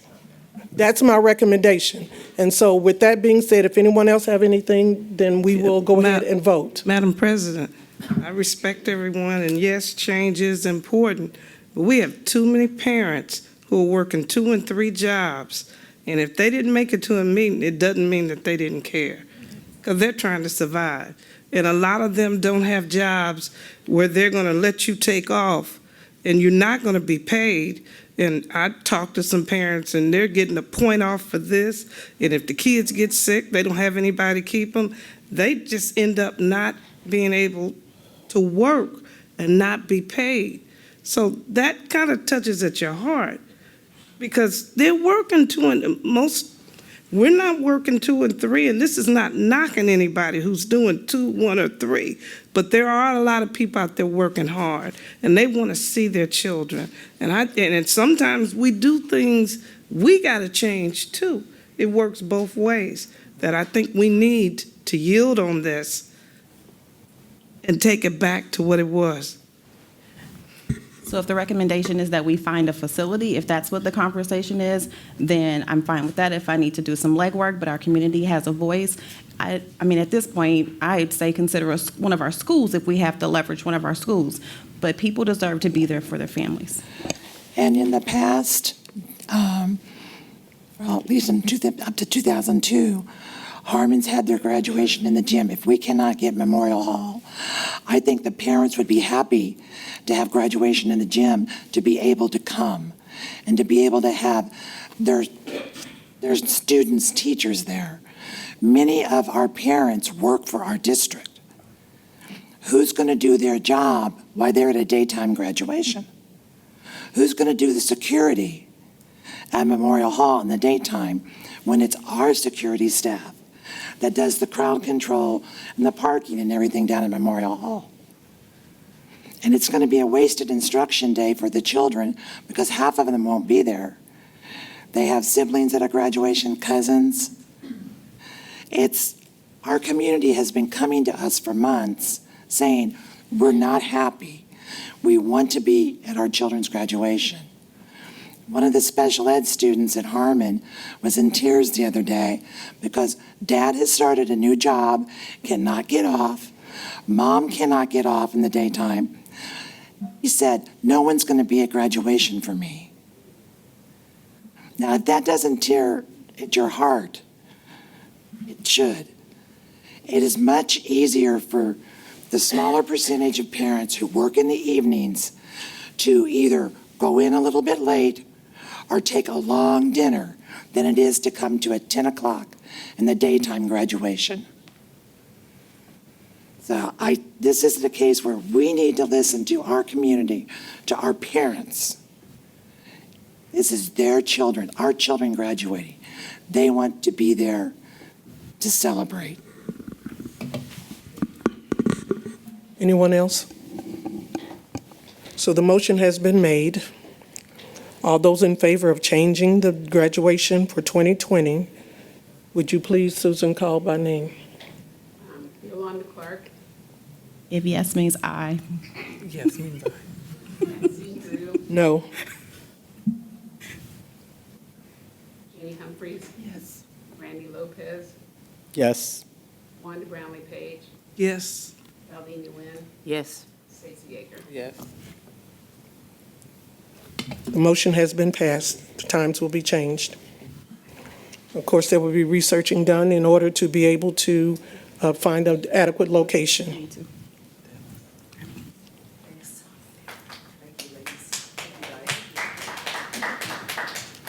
So at this point, we have finished everything, if I'm not mistaken, with what we were going to discuss. And now we're ready for communications. Starting first with Dr. Faust. So good evening, everyone. Just really quickly, March Mayhem for our third graders is taking off right now, and it's really a good season for reading. And one of the things that we are really just thrilled over is that all students are reading. And although we want to push and, encourage them to read for 30 minutes, but they are reading, and it's not someone's having to make them read. So they're doing it for fun. So that is, that's really, really good. And then we have our announcer from the Royals who is actually doing the announcement for us. So, we have gotten some huge publicity off of this. So it's really a good opportunity for the district. One of the things I wanted to make anyone aware who is applying for jobs, if you haven't heard, contact the hiring manager. The hiring manager, if you have not received a call back or you're still interested in the position, contact the hiring manager. That's the person who actually puts the position out there. So I encourage you to do that. I just had two other corrections. We teach the standards. We don't teach to the test. That's one of the things that I've said. I think I said it last year. Kansas does not release a state test for you to actually teach to it. So when people are saying that you're teaching to it, there's no way to do it in Kansas because they don't give you a release test. So all we're doing now is teaching the standards as they are written as per the state.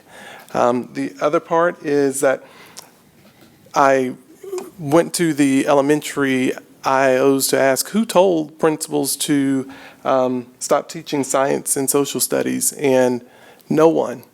No one has said that to them, so I want us to, for the record, note that no one told anyone to stop teaching science or social studies in their everyday classes, because that is also part of the core curriculum. And so we're just wanting to make sure that we are teaching the curriculum as it's written. And that'll be all my comments for tonight. Thank you. I want to say thank you, staff. It was Staff Appreciation Week last week, so thank you so much for all that you do.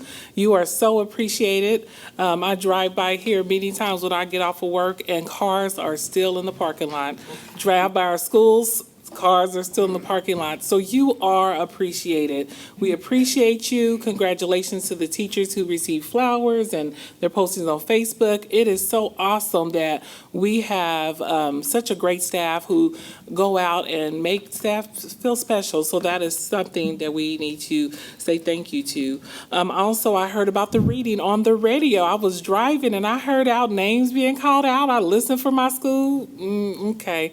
But I'm like, turn those reading logs in. We want to win. So I am so happy with the partnership or whatever. I don't know if we're paying them or if they're doing it out of the kindness of their heart, announcing our schools. I know a couple of people on the radio have graduated from our school district, but it was really great to see those, hear those names on the radio about our kids reading. As it was mentioned before, our reading scores are down, and I am a firm believer that we as parents, guardians, neighbors, friends, I know I have a group of kids that come over and they read, and we read together, and my son reads, and so we just love it. So thank you, community, for continuing to participate in things like that and supporting the district. Last point I want to make is parents as partners. Oh my goodness, I've gotten a chance to meet a lot of new community members that I hadn't spoke with before. I gave them my card, and certainly they're already at college. So we know that the parents as partners are working. I want to thank you, all staff, for being there. Even our media is there, recording, taking notes from people, and just getting the word out. So I continue to encourage us. We have 2 more days for those parents as partners things. So if you can come out, please do. Lastly, it's art appreciation. So we've had a lot of things that were posted. The Gifted program was last night, to where we got money, not cash money, but fake money to go around and buy items from students from 3rd to 5th grade. It was so great to see how they built things. I bought everything from tamales and Airplanes. origami. Oh my goodness. So we spent all of our money, but it was great to see students actually in there. A lot of them sold out, and it was just great community and district working together. So thank you, the Gifted staff who put that on. Thank you. I'll go.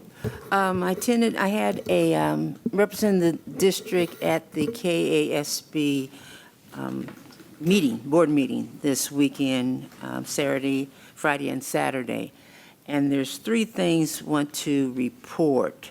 One, that they will send us a membership survey in March to each member. I don't know the contents. There wasn't a sample of the survey, but we will receive a survey, probably rating their services, things like that. Secondly, there was a conference call with the executive director having a discussion whether the conference in Chicago was going to take place. Yeah. And so at this point, it is on. News at 11. We did get, and I forwarded it to all the board members. They're giving you the opportunity to cancel with that. And there's a deadline date, so you really need to make sure. Tomorrow. Yes. So do we determine as a board if we're going, or individual? Because I know they listed out, like, if you meet certain requirements that they put out, but do we as a board? Right. So I think you could probably. Do we as a board need to know who's going and who's not to make sure there's representation? I just need to know if somebody is not going so that I can cancel before. You need to know by 9 o'clock tomorrow morning, Or so that you can get it done by noon. or noon tomorrow. Okay, and the other topic is concerns board docs. And I had mentioned this to Susan before, and I will ask that you make this document available to the board members. KSB is no longer going to use board docs. And so that then means we have to decide, and I don't know if that is an administrative decision or not, but that we need to decide whether we're going to continue to use board docs or board books. Board books. And that if we choose not to use board docs, we have to cancel that contract. Essentially, it's a Nebraska product that Texas has now purchased that will offer to KSB, and they will adopt and then market it to districts. So does that mean we'll get a discount, or there's more information? That's the in the unspoken word because we get a discount now. But it's up to each district whether they stay with board docs. But trend is it will be higher than what board books will be. And so is there a date on there? April 1st is the day to cancel the contract. And that's why I said I want to give this to you, Susan, to distribute to us. So what action does the board need to take? Do we need Their to start recommendation essentially is to, if check to see when our contract expires, and then to cancel. So We think we just Renewed? Well, Would we- we're up a $9,000 creek. would we be able to get a further research by the next board meeting to make a decision? may not want to change. I mean, the way this, Well, if it's something we need to consider.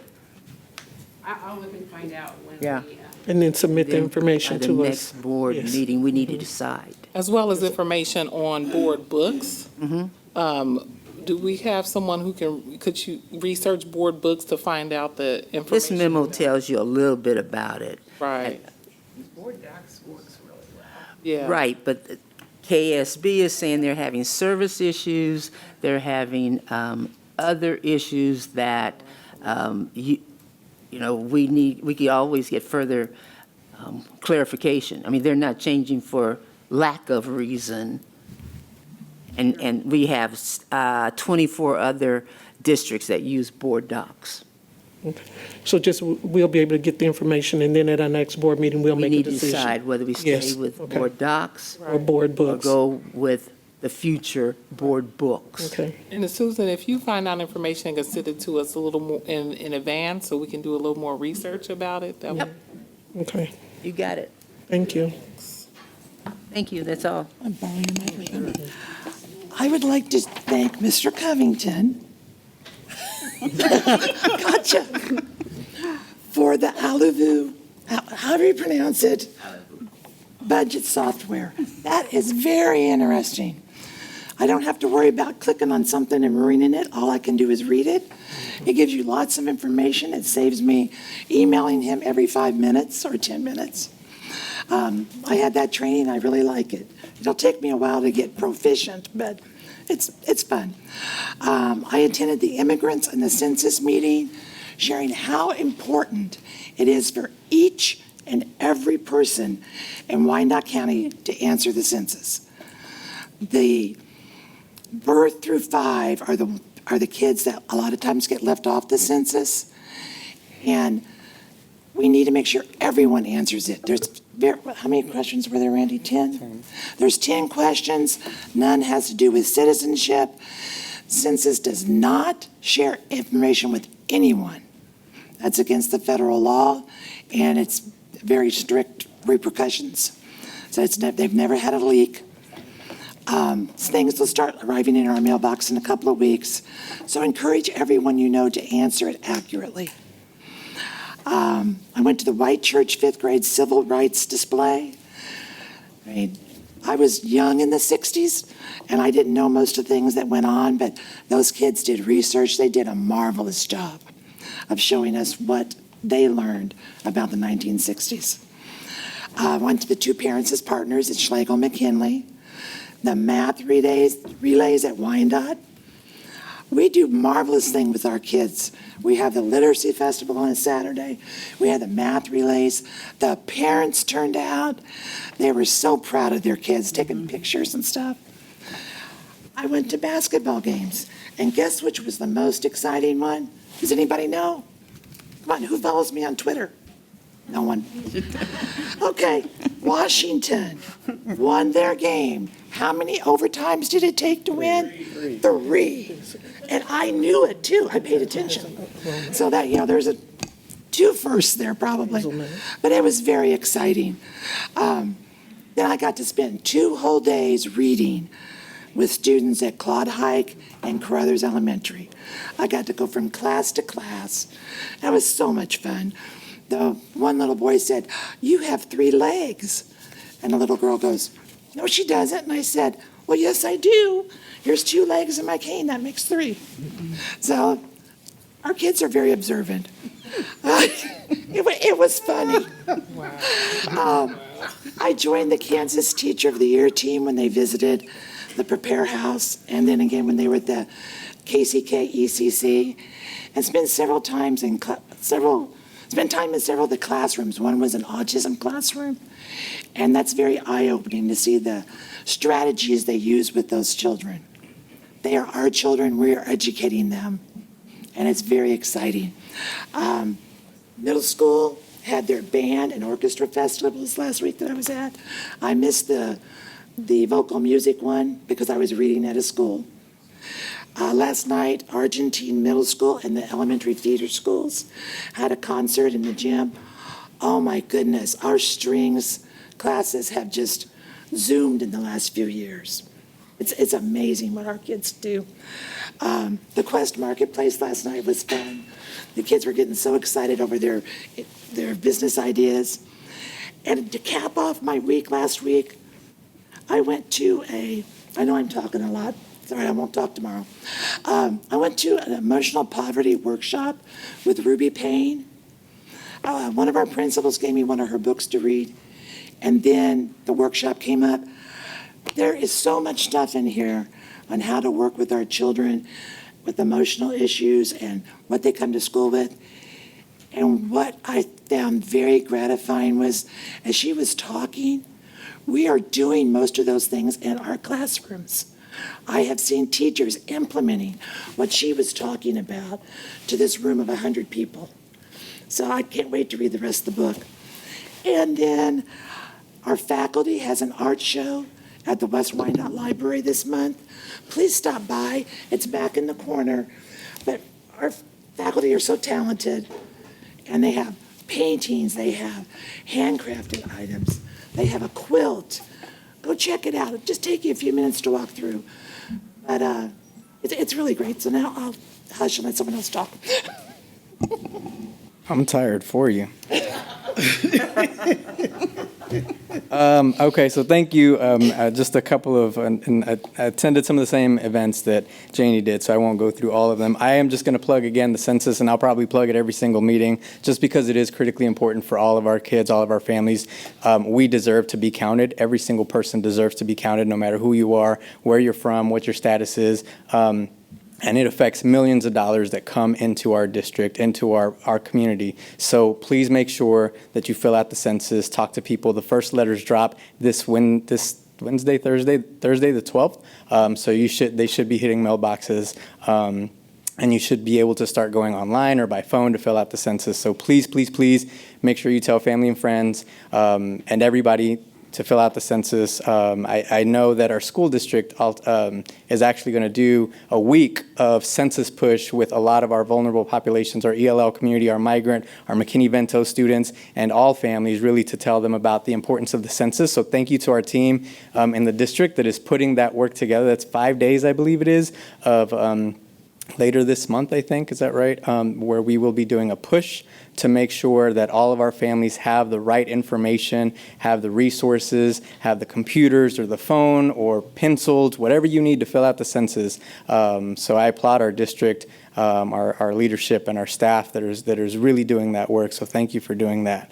And I'll probably say that again at our next board meeting. So you'll just hear it again. I want to say thank you to a few schools that I was able to go out and visit. I was able to go out to visit Quindaro Elementary and read with their fifth graders and just have a Q&A with them. And they're amazing students. I loved spending time with them. I even skipped another meeting after that just to stay with them an extra 30 minutes. So don't tell my boss. She doesn't watch YouTube, I think. Kidding. I was also able to go to Frank Rushton and read to a couple of classes at Frank Rushton, and they have an amazing staff there. All of our schools really have amazing staff. I've just been just in awe of the love and passion and commitment. So I just want to thank all of our staff members for the work that you do every single day for our students. So thank you.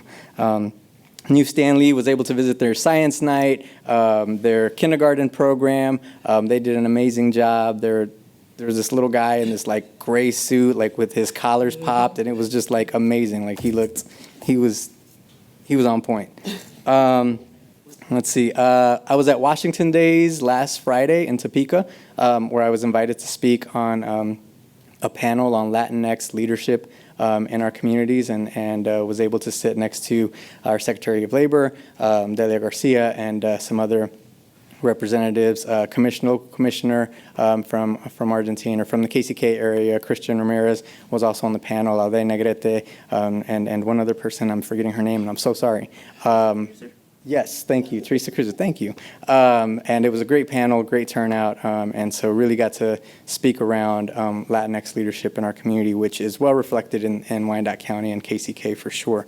I just want to just say, for our Argentine community that lost a beloved historical building with St. John the Divine that burned down, just really a tragic situation.